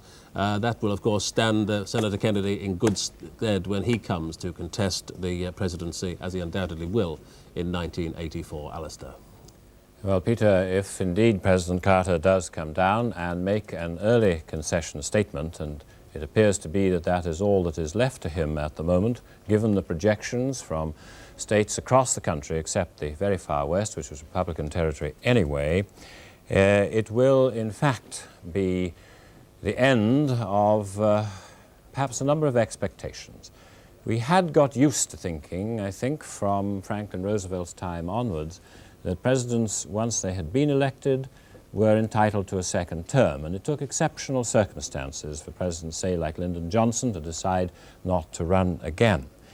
And now it may well be, as has been said tonight, that we are going back to a period, as they had at the end of the 19th century, when, of course, presidents only go for one term and somebody else follows. Well, Mr. Carter has held Massachusetts. One's reminded of the phrase when Mr. Nixon got into trouble after that election in 1972. They had on the car stickers in Massachusetts, "Don't blame me, I voted for McGovern." We'll go down now to the Embassy Party, Sandy Gall and Mrs. Shirley Williams. We're going to go live into the programme now. No, I realise that. Live. But I don't have to shout about the No. Mrs. Williams, I know that you're in a hurry because you want to leave, but are you very surprised by what seems to be happening in the United States? I'm surprised by what seems to be the scale of Governor Reagan's victory. I'm not surprised that Governor Reagan should be winning, because I thought he would. And I mean, it is looking like a landslide. What do you think the effect is going to be for Well, Americans and for us? The thing that worries me a bit about a landslide, quite honestly, is whether Governor Reagan as president will select the kind of people for his team that those of us who are in the western half, the Western European part of NATO, would hope that he would. And I trust that he won't regard this landslide victory as a franchise for appointing the most extreme people to his cabinet. I think many of us are very concerned about who becomes Secretary of State, and we very much hope that the governor will choose, now he's president, a moderate and well-informed Secretary of State. Yes. And you think that possibly if it is a very big victory, that will encourage him to give it to people on the right wing of the Republican Party? Well, I hope not, because certainly he has a great responsibility to the other Western nations, which in terms of foreign affairs is a separate issue from what he does domestically. But I am surprised by the scale of his victory. Would you have personally rather have seen President Carter get re-elected? To be honest, yes. I think that President Carter made his mistakes, but I think he was a man who understood the importance of peace and the importance of trying to maintain détente with the Soviet Union. And although I have no reason to think that Governor Reagan won't try to do the same thing, he has not obviously had the opportunity to learn the lessons, the hard lessons of international affairs that President Carter has begun to learn. Are you worried that that Mr. Reagan might not have the sufficient experience in international affairs? He clearly hasn't got that much experience in international affairs, and that's why his appointment of his advisors is of the most crucial importance. Yes. So we'll have to wait and see how that turns out. We will, and we can keep our fingers crossed. But we wish him well, obviously, because his leadership is very important for the whole of the West. Yes. Mrs. Williams, thank you very much. Thank you very much. Now back to the studio. Lord Carter, I want to talk to you about two things. The sort of men that Ronald Reagan is likely to gather around him. But first, something that I think people will be interested in. What will President Carter do now? Well, like all presidents, he will get the rest he needs, and then he will write a book, like President Ford's book. And don't be too surprised if you see him back in American political life again. I want to mention about this landslide that so far we've heard of 4 million votes. That's 5% of the total votes. Now that's a very big sample, I agree. But if you break down the numbers we just heard, it's 51% for Governor Reagan, 44.5% for President Carter, and 4.5% for John Anderson, with a very large segment of the country not heard of. On a popular vote basis, it is not a great landslide. It's a very clear win, no question. I'm sure any of your three parties would be very happy with 51 to 44. Something the rest of the panel know about too, I think. Maybe some of the men who President Reagan will be drawing around him. Yes. What speculation would you all make about these men? Well, the presidents tend to select the men who help them closely in their campaign and help them launch their campaign. So clearly the first place to look are among his closest campaign advisors, like William Casey, who was Under Secretary of State for Economic Affairs toward the close of the Nixon administration. He'll undoubtedly be doing something. It might be in the CIA, it might be President's Counsel, my present job, the Attorney General. We just don't know what it will be. You looked faintly disapproving before when Alastair was talking about Henry Jackson. Well, I thought it was a rather outside speculation. Henry Jackson campaigned quite vigorously for the president, despite their differences on the size of our defense budget and on SALT. Henry Jackson was offered the job of Secretary of Defense by President Nixon and turned it down. He is one of the most powerful senators today, perhaps second or third in power among the Democratic senators. The thought that he would turn that in to be the wolf in sheep's clothing, the Democrat among the very conservative Republicans. Jackson is a very liberal man on the domestic economy. It's most outlandish to me. Yes, I wanted to ask Mr. Carter, I want to pursue the question you asked him. You asked him, if you recall, what President Carter would do now, and Mr. Cutler described what President Carter would almost certainly do after the inauguration. I mean, there's a fascinating problem about what he's going to do between now and the inauguration, the next 2 months, when he has some American hostages in Iran to worry about. He'll work very hard. He has the Iran-Iraqi war to worry about. How is the president going to be in dealing with those during this awful 8-week period? He'll continue being the president as he has for at least in the year that I've worked for him. And I think he'll do a rather good job of it. I'm sure that's his intention, but can you do that during the 8 weeks when everyone knows you're really packing up the furniture? You're still the president. You still are the commander-in-chief of the armed forces. I doubt that we're going to see much new legislation enacted in this, what we call lame duck session of Congress that is still to come. There's a great danger that in that lame duck session, the budget is going to get very seriously out of control. We had made some progress in getting hold of our budget, and we had a so-called congressional budget resolution within which all appropriations had to be accommodated. We are the only government in the world, I think, in which the leader, the president, does not really have control over the budget.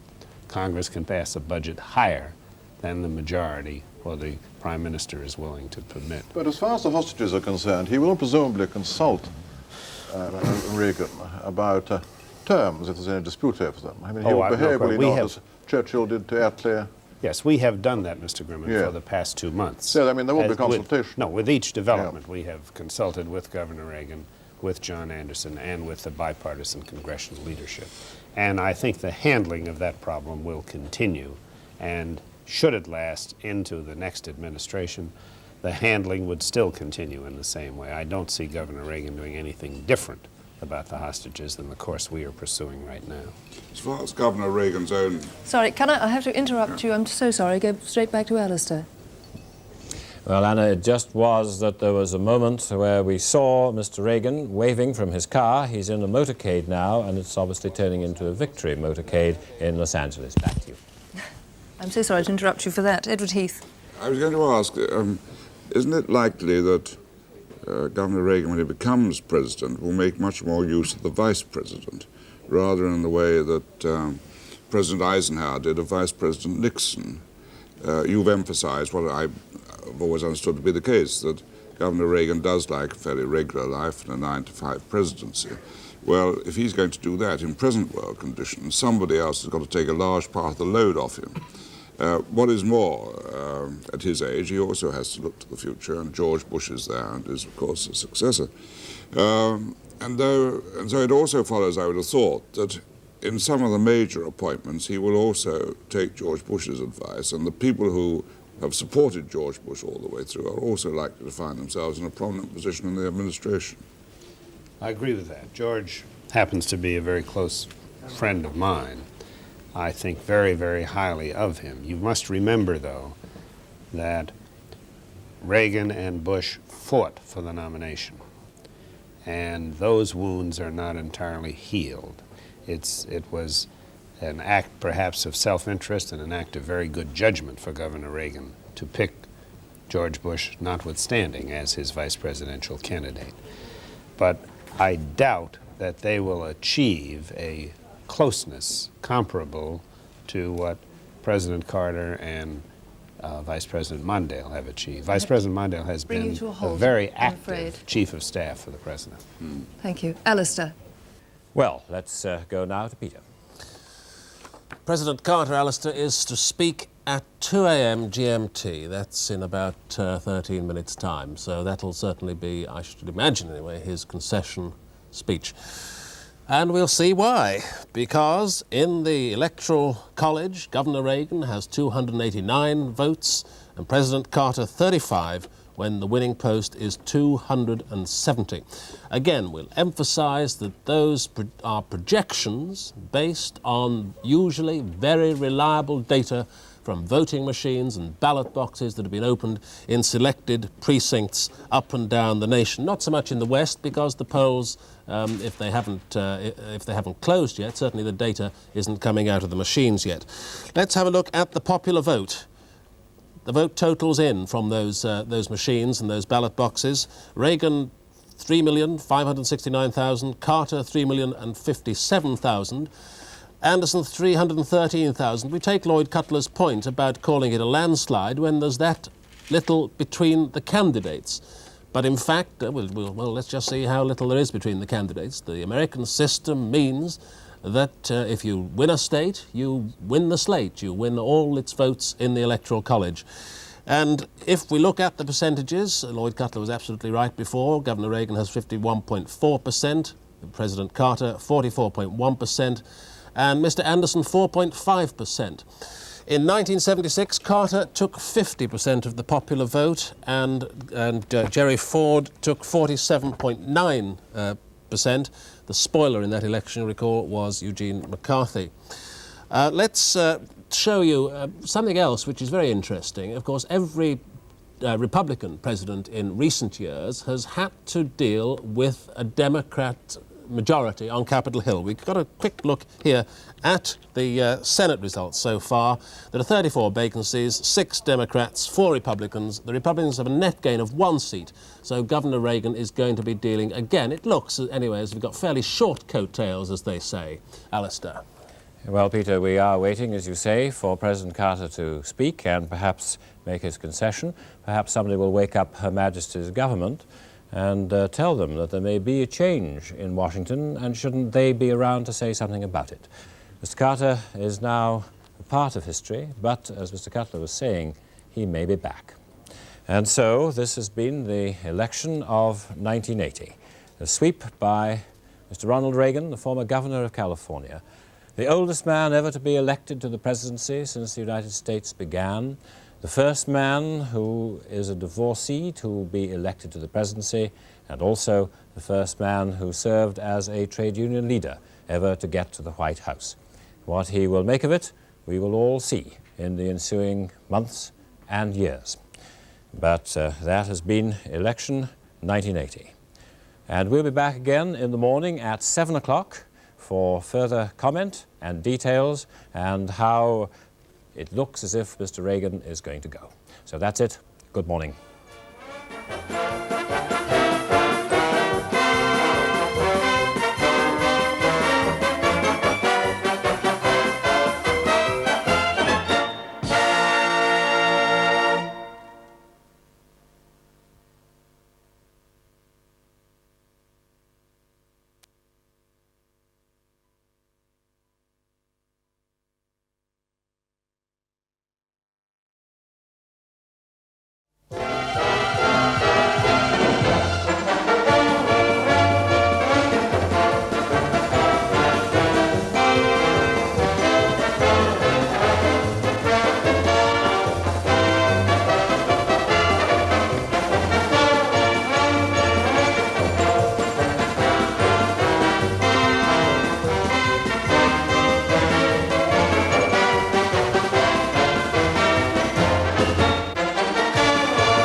Good morning. The news at breakfast with the extra breakfast ingredient, picture from around the world. In the United States, Mr. Ronald Reagan will be the next president. He's the oldest man ever to be elected to the White House, but he's done it with a pretty well clean sweep across the United States. And it may be that he will help his party, the Republicans, to do something they haven't done since President Eisenhower in 1952, organize the Senate as well. Anna. Good morning. Looking around the rest of the world this Wednesday morning, the official Soviet news agency TASS has reported Governor Reagan's victory without comment. Japan, Taiwan and South Korea have both welcomed it. But Mr. Reagan's success has frightened some of the money markets in the Far East. Gold started shooting up in price. Dealers said investors believed the risk of war was greater. At home, the big story is the Labour leadership election. The first ballot knocked out Mr. Silkin and Mr. Shaw, and the 2 remaining candidates, Mr. Healy and Mr. Foote, will now be out to win over their supporters. A young East German border guard fled over the Berlin Wall, shooting a fellow guard in his escape. And hello and good morning from me for a look at how Ronald Reagan made the White House. Here we go. Electoral votes, 469 for Ronald Reagan, 59 for President Carter, when the winning post was 270. So Mr. Reagan is way past that by some 200 electoral votes. The votes that the states have in the Electoral College for the winning, for the man who goes to the White House. Now, the point I would like to make about that is that these, of course, are informed projections, which are very, very rarely wrong, although one in the night actually was wrong, made by the big American TV news networks on the basis of a mounting tally of votes as voting machines or ballot boxes are opened in key precincts across the country. But it looks as if that is going to be more or less the way things work out. There are 2 states still to come, Arkansas and Hawaii, only 2 states out of the 50 and the District of Columbia still to come. Arkansas, where it's neck and neck, Hawaii, where Mr. Carter will probably take those 4, but as you can see, it will make absolutely no difference whatsoever to the outcome. A look at the votes by region, the presidency, the electoral votes by region. In the northeast, President Carter took 37 of the 144 and Governor Reagan 107. Last time, President Carter took 76. In the Midwest, 133 electoral votes there. Carter took only 10 compared with 76 last time. In the West, a clean sweep for Governor Reagan, except for that one state, Hawaii, still to come. And in the South, the 141 for Governor Reagan. Last time, President Carter took 139. So, one other big story, the composition of the Senate. There were 34 vacancies in the Senate. The Republicans needed 10 net gains to ensure control of the Senate. No one thought they'd get anywhere near it. But with only four results still to be declared, they are within 2 net gains of controlling the Senate for the first time in 25 years. And that would give President Reagan far more leverage than any other Republican president in recent years. And indeed, if the Republicans simply gained 1 more seat and could persuade the independent member for Virginia, Harry Byrd, to vote with them on most issues, then they would have tremendous power for a radical legislative program. Anyway, that's the theory. Alastair. And so to the face we all want to see this morning, the winner, Ronald Reagan. He went to meet his supporters at his campaign headquarters in Los Angeles, surrounded by his family and all his closest advisors and those who wish they were his closest advisors. He made it clear in his speech that after all the excitement, he was surprised at the size of his win. Across the country are asking themselves just how could it happen. The people who are least surprised are those members of Reagan's campaign staff who've been orchestrating his campaign during the last few weeks. The people who've been pushing those questions: are you more secure? Are you happier? Are you better off than you were 4 years ago when Jimmy Carter became president? It's clear that many people did underestimate the strength of Reagan's personality as a power in this campaign. He comes over as a genial man, and people obviously don't believe that he's as harsh and as uncompromising as his published views might make him seem. Barry Goldwater, who was no more conservative than Reagan, was swamped in 1964 by Lyndon Johnson simply because Goldwater was perceived as a dangerous man. Reagan, quite obviously, is not. Thank you.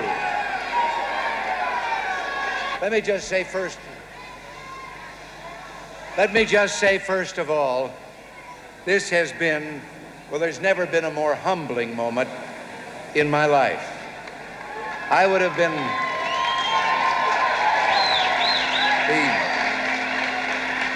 not only humbled by the extent of what has happened tonight, even if it had been the cliffhanger that all of us, I think, were expecting, it would have been the same way, but just to have had the support of the people of this country. I consider the trust that you have placed in me sacred, and I give you my sacred oath that I will do my utmost to justify your faith.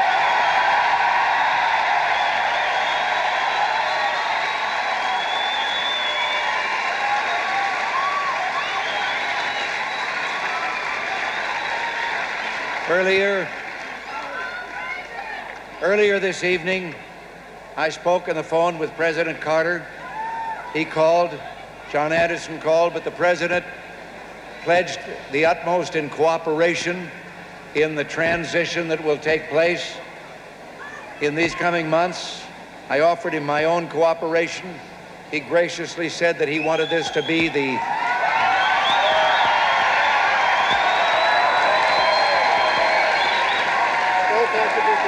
Governor Reagan, we just wanted to show you what the map of the United States looks like as of 8 o'clock tonight. Hey! It's all yours.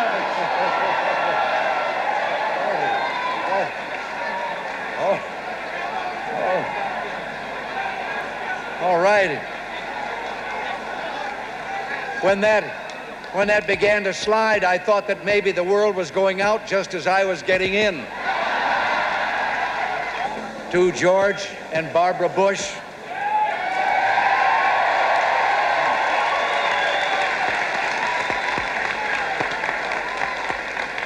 our running mates down in Texas, no one has worked harder than they have. And I can tell you that we're going to have a true partnership and a true friendship in the White House.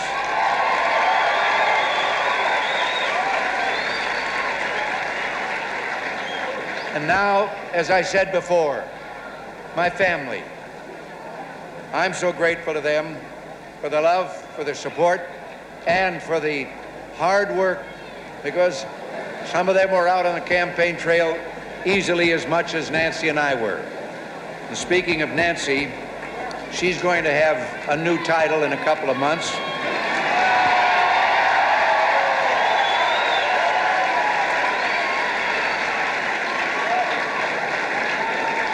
And it isn't really new because she's been the first lady in my life for a long time.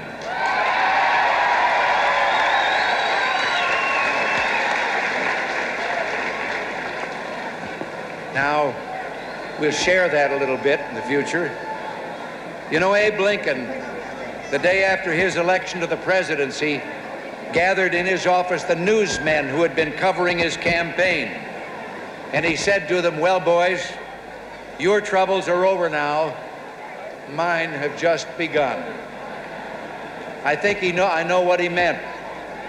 Lincoln may have been concerned in the troubled times in which he became president, but I don't think he was afraid.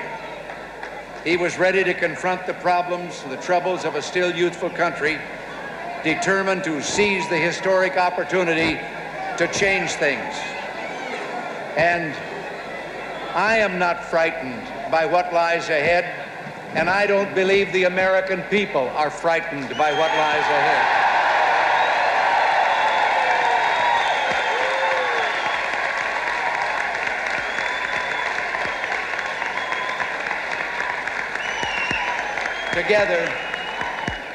Together, we're going to do what has to be done. We're going to put America back to work again.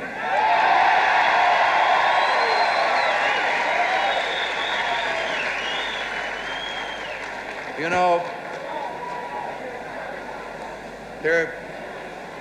I aim to try and tap that great American spirit that opened up this completely undeveloped continent from coast to coast and made it a great nation, survived several wars, survived a Great Depression, and will survive the problems that we face right now.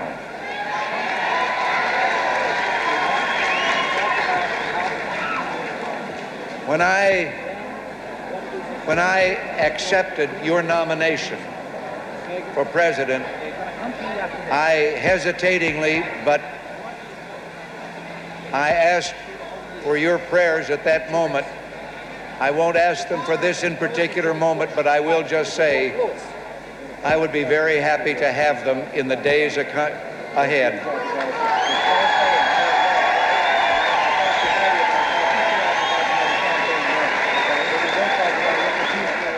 Well, sometime before Mr. Reagan made that victory speech, Mr. Carter had already publicly admitted defeat. It was an emotional moment, but one that he carried off with dignity and magnanimity. This from Trevor McDonald. Well, had it all been very different, the Carter-Mondale headquarters, now all very sadly deserted, would have resounded to the strains of an acclaimed victory well into the morning. But as it was, that was not to be. Long, long before midnight, the ballroom here emptied, and the atmosphere told its own story. The Carter-Mondale headquarters tonight was simply not the place to be. But the outgoing president turned up to thank his supporters and to concede defeat, to concede that he'd lost the race for the presidency and for a second term. It was an emotional moment for Mr. Carter. He tried to be gracious, but frank. Not only the president, but the splendid president of these United States.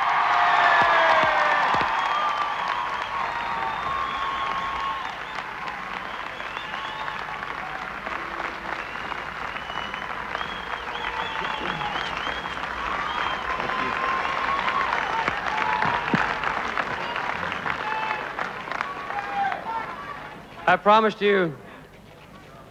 promised you 4 years ago that I would never lie to you, so I can't stand here tonight and say it doesn't hurt.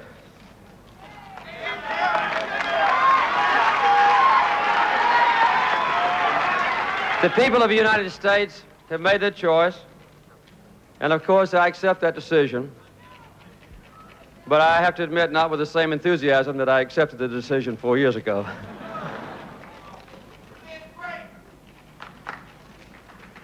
I might say,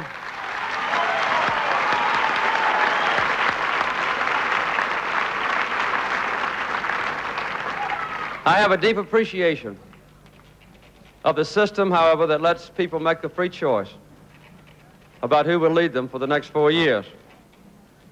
About an hour ago, I called Governor Reagan in California, and I told him that I congratulated him for a fine victory. I look forward to working closely with him during the next few weeks. We'll have a very fine transition period. I told him I wanted the best one in history. And I then sent him this telegram, and I'll read it to you. It's now apparent that the American people have chosen you as the next president. I congratulate you and pledge to you our fullest support and cooperation in bringing about an orderly transition of government in the weeks ahead. My best wishes are with you and your family as you undertake the responsibilities that lie before you. And I signed it, Jimmy Carter.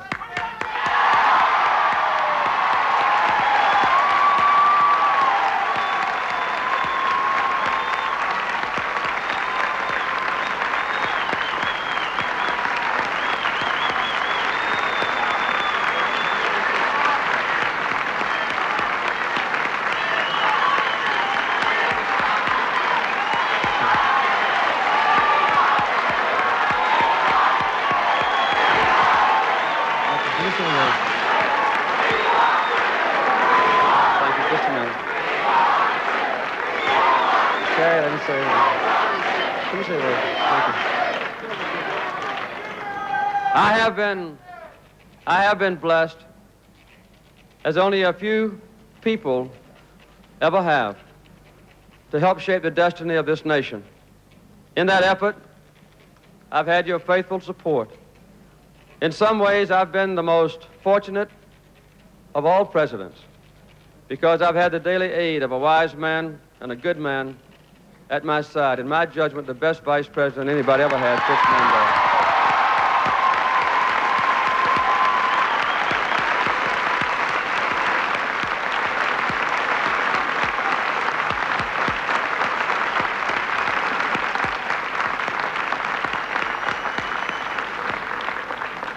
I've not achieved all I set out to do.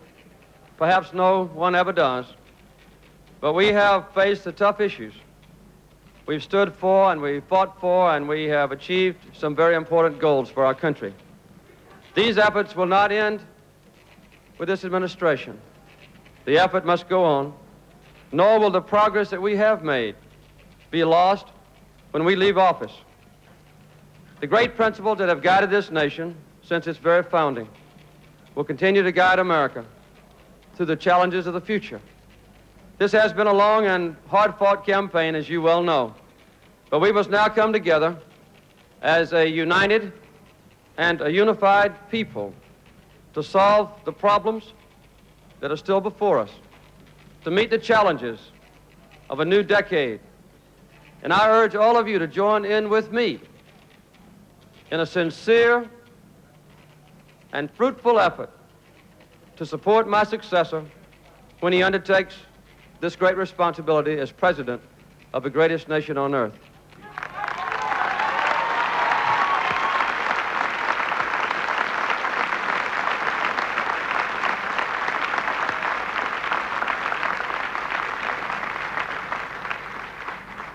Ours is a special country because our vast economic and military strength give us a special responsibility for seeking solutions to the problems that confront the world.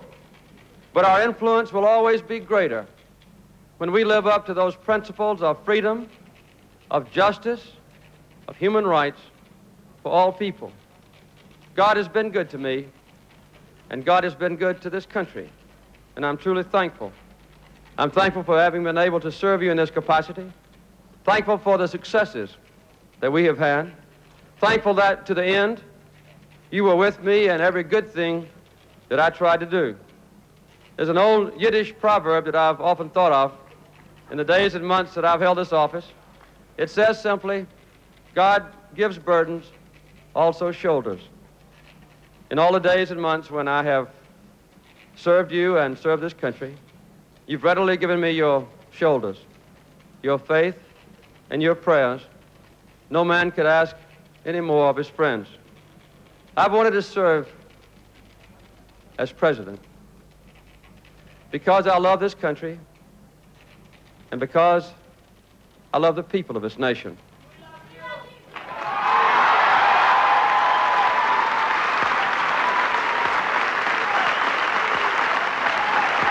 Just one more word.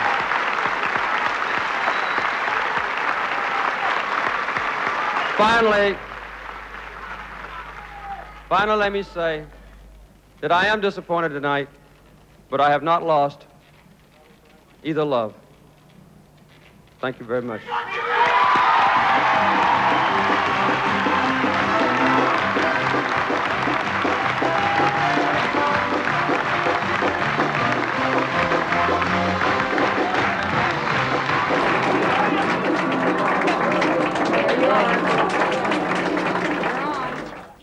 The independent candidate, Mr. John Anderson, got just 6% of the vote.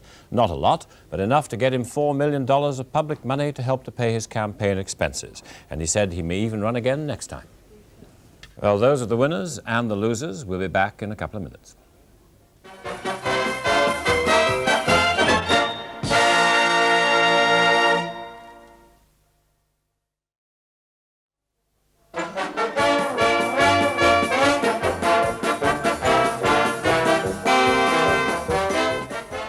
So it is Mr. Ronald Reagan's America and Mr. Ronald Reagan's Western world to organize, if he can. For the rest of the news, Anna.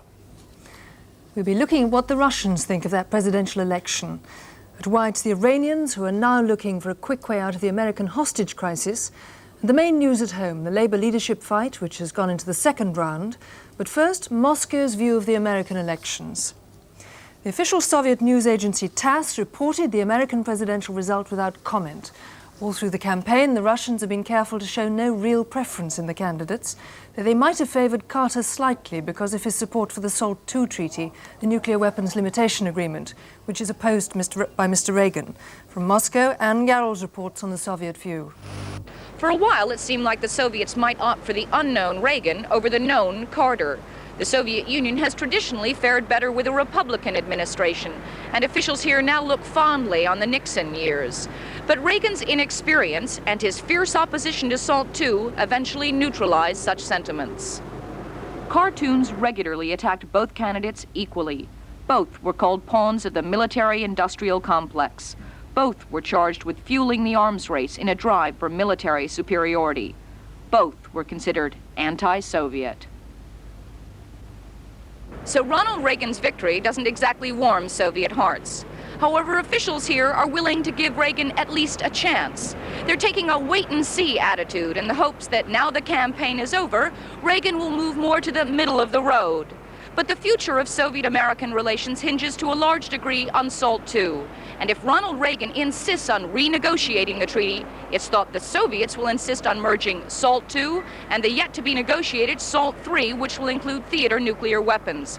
This will be a long and stormy process, and diplomats here don't see any improvement in Soviet-American relations for a long time.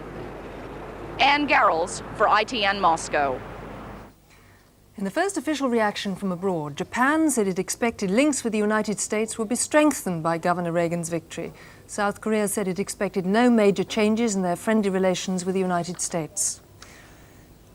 The Iranian government is pressing the United States for a quick reply to their demands for the release of the 52 American hostages.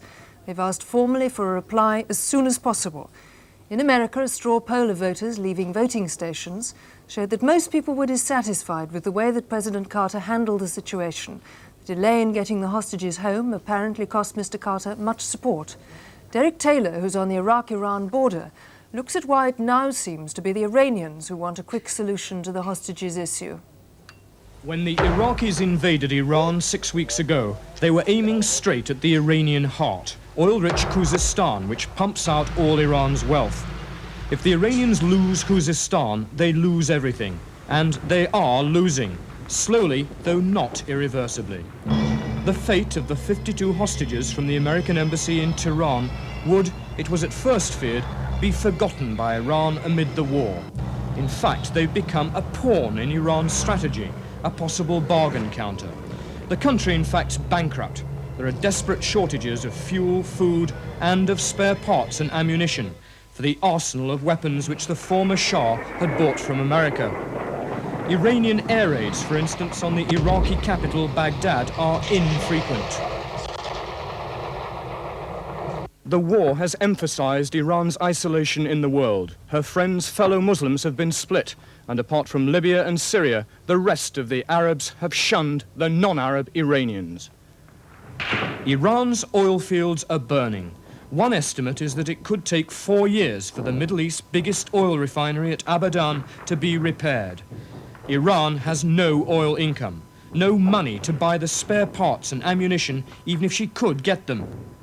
She desperately needs whatever she can get of her £3,000 million of frozen assets. Derek Taylor, ITN, on the Iraqi-Iranian border. After Mr. Reagan's victory, gold started shooting up on the Far Eastern bullion markets, the only ones to have opened so far. In Hong Kong, it went up 11.44 American dollars an ounce.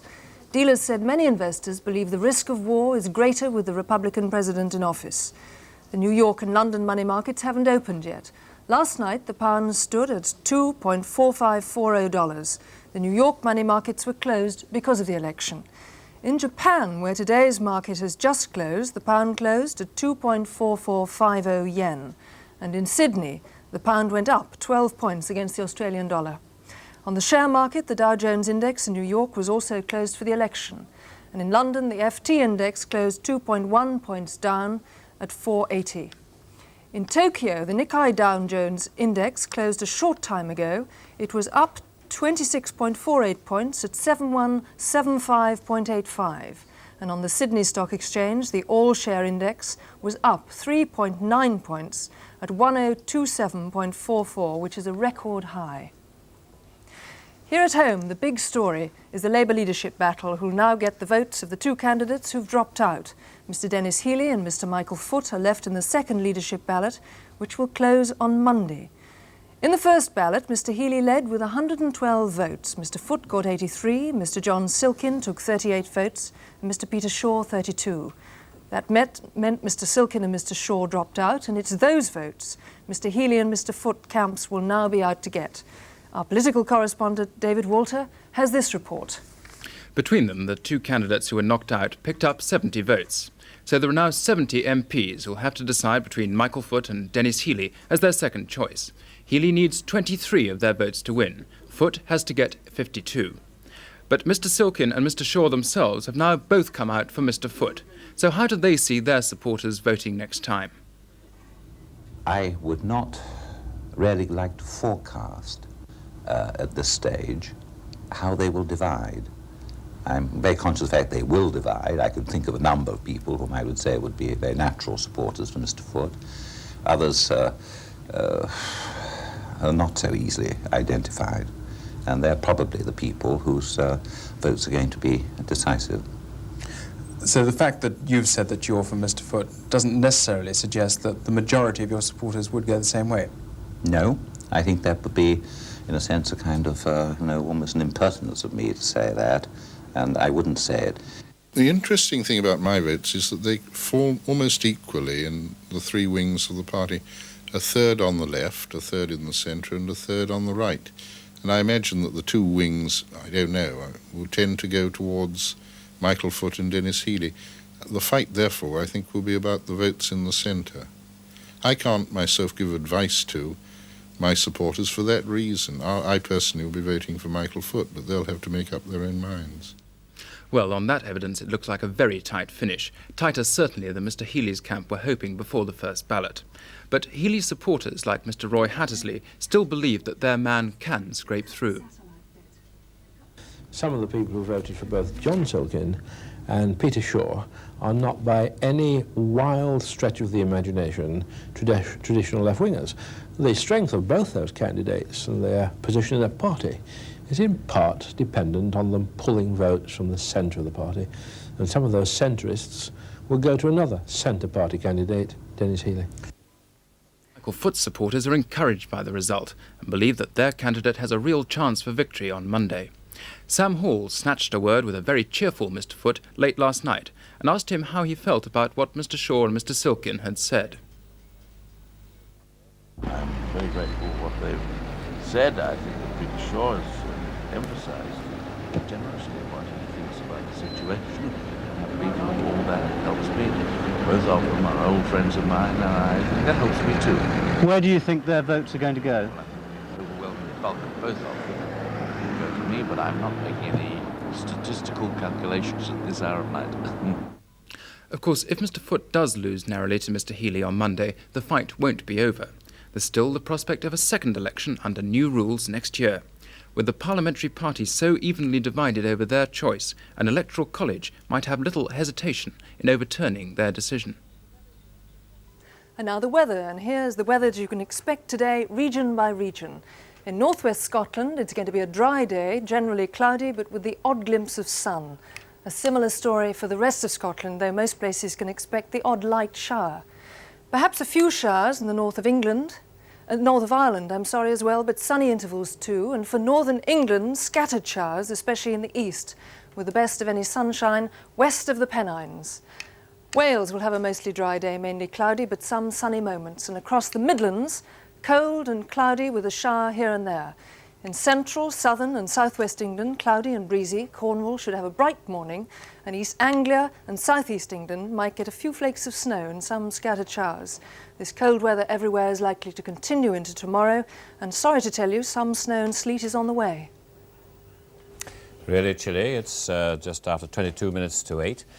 And in fact, it's 22 minutes to 3 in New York. But both in London and New York, it was party time last night. And in Chelsea, they gathered at Wedges Club to watch ITN's election results programme. Sam Hall was there when they got the result. The champagne flowed as some of the titled, the chic, the famous and the pretty aristocratic young things became quite emotional about the American elections, the best excuse for a party since the new year. But the mood perhaps wasn't always conducive to the most incisive political comments. The song going on the piano at the moment is Bye Bye Miss American Pie. We got rid of a peanut farmer and we're very, very happy to have an actor. Well, I think we'd rather have Reagan. After all, he's Hollywood, isn't he? That's what America's all about. It's not that I'm a Carter man. I'm not so much for Carter as against Reagan.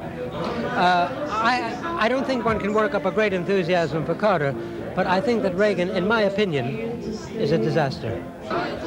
Feelings clearly were mixed, and it seemed Uncle, or at least Auntie Sam, would still be talking about it at dawn. Sam Hall, ITN, in Chelsea. Where do they get them? Anyway, many people said they expected Mr. Reagan's victory, but others weren't so sure, and Dr. Henry Kissinger, Secretary of State under the last Republican president, Mr. Ford, a man who could expect some kind of preferment from Mr. Reagan, said he really was surprised at the extent of the result. Why did Jimmy Carter lose? Basically, of course, because not enough people voted for him. Take a look at this, how the blue-collar workers voted. This time, 49% for Carter, 45% for Reagan, 6% for Anderson. Last time, Jimmy Carter got 59% of the blue-collar vote. This time, they were disillusioned clearly by inflation and unemployment. Again, how the, I beg your pardon, how Democrats voted. Carter took 66% of the Democratic vote.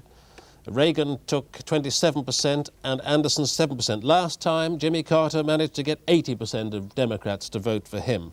These surveys done, by the way, are called what the Americans call exit polls. They're done as voters leave the polling booths and are surveyed by pollsters. Let's go on. How independents voted. Carter got 28% of the independent vote this time, Reagan 58% and Anderson 14%. Last time, Jimmy Carter picked up 48% of the independent vote.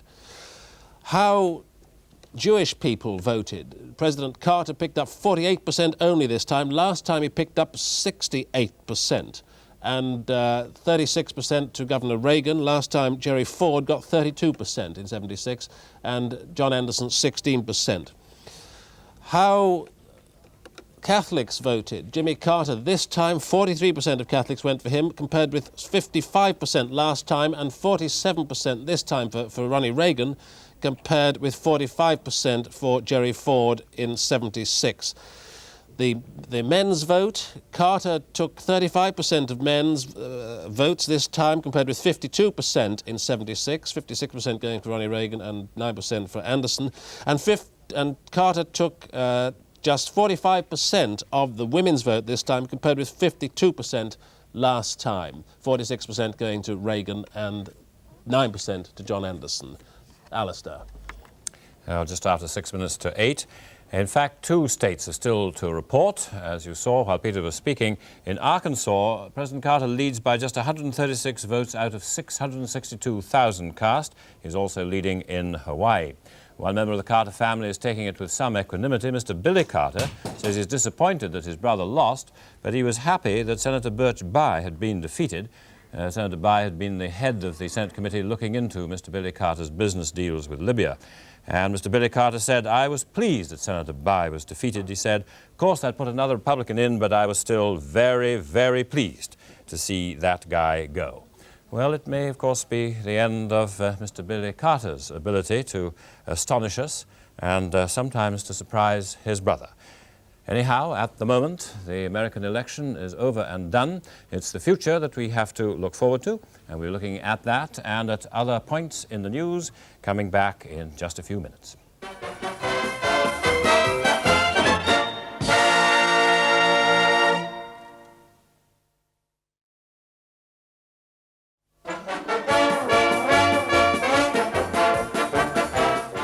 Coming up to 8 o'clock on the morning of Mr. Ronald Reagan's victory in the American presidential election.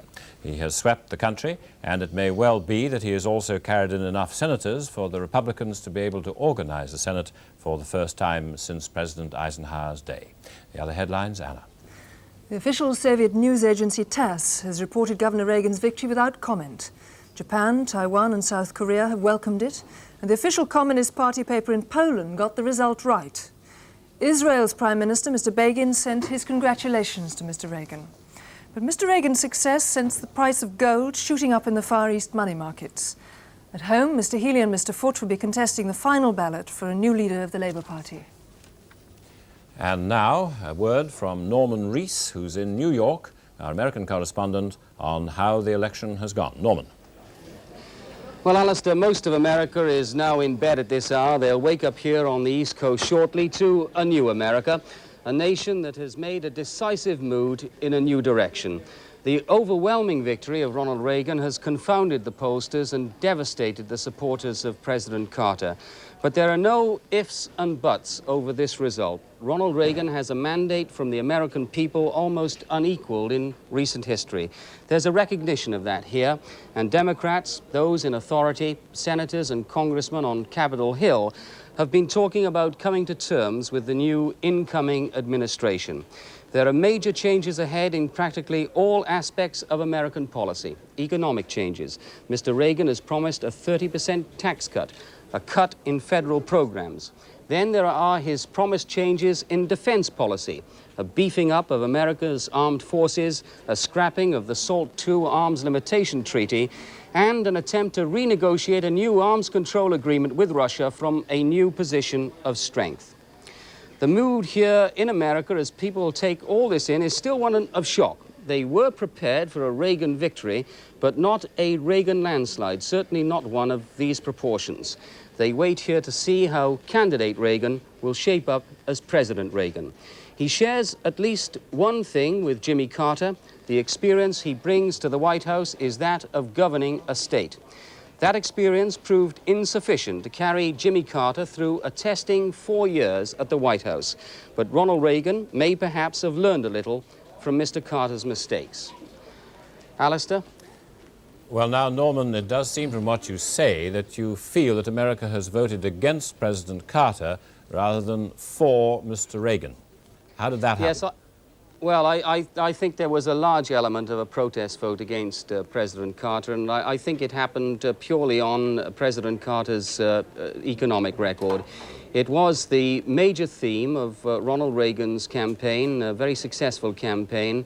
It was one he stuck throughout the whole of the long 9 months, reminding people that under President Carter, really things hadn't improved very much. Interest rates had gone up, inflation rates were at an all-time high, prices all round had risen to new levels, and reminding people that the misery index, as he called it, under President Carter was really quite staggering. And I think Ronald Reagan, touched at really what was disturbing most Americans. The quality of their life seemed to be disappearing under this administration. And they really felt, it seems, that Ronald Reagan could actually put this right. Thank you, Norman. 3 minutes after 3 in New York, 3 minutes after 8 here. Now, Peter. Well, in case you're wondering why they're calling it a landslide, here is why. Out of the 538 votes in the Electoral College, Ronald Reagan has taken 469, when the winning post is only at 270, and Jimmy Carter picked up only 59. These are projections based on returns from voting machines in key precincts, opened and looked at by the experts from the big American TV networks. You may consider that when the networks have such a dominant role in determining the outcome of the campaign, it's entirely appropriate that at the end of the road they decide who's won. Sometime before Mr. Reagan made his victory speech, however, Mr. Carter had already publicly admitted defeat. It was an emotional moment, but one that was marked by dignity and generosity. Gentlemen, not only the president, but the splendid president of these United States.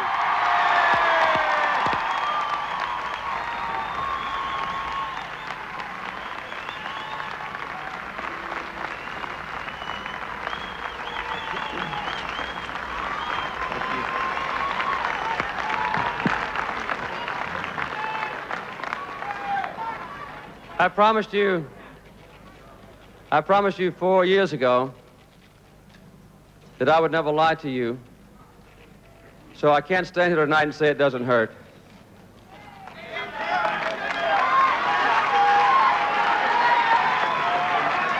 The people of the United States have made their choice, and of course I accept that decision, but I have to admit, not with the same enthusiasm that I accepted the decision 4 years ago.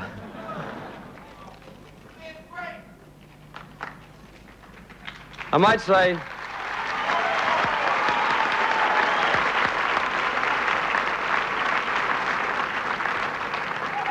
I have a deep appreciation of the system, however, that lets people make the free choice about who will lead them for the next 4 years. About an hour ago, I called Governor Reagan in California, and I told him that I congratulated him for a fine victory. I look forward to working closely with him during the next few weeks. We'll have a very fine transition period. I told him I wanted the best one in history. And I then sent him this telegram, and I'll read it to you. It's now apparent that the American people have chosen you as the next president. I congratulate you and pledge to you our fullest support and cooperation in bringing about an orderly transition of government in the weeks ahead. My best wishes are with you and your family as you undertake the responsibilities that lie before you, and I signed it, Jimmy Carter.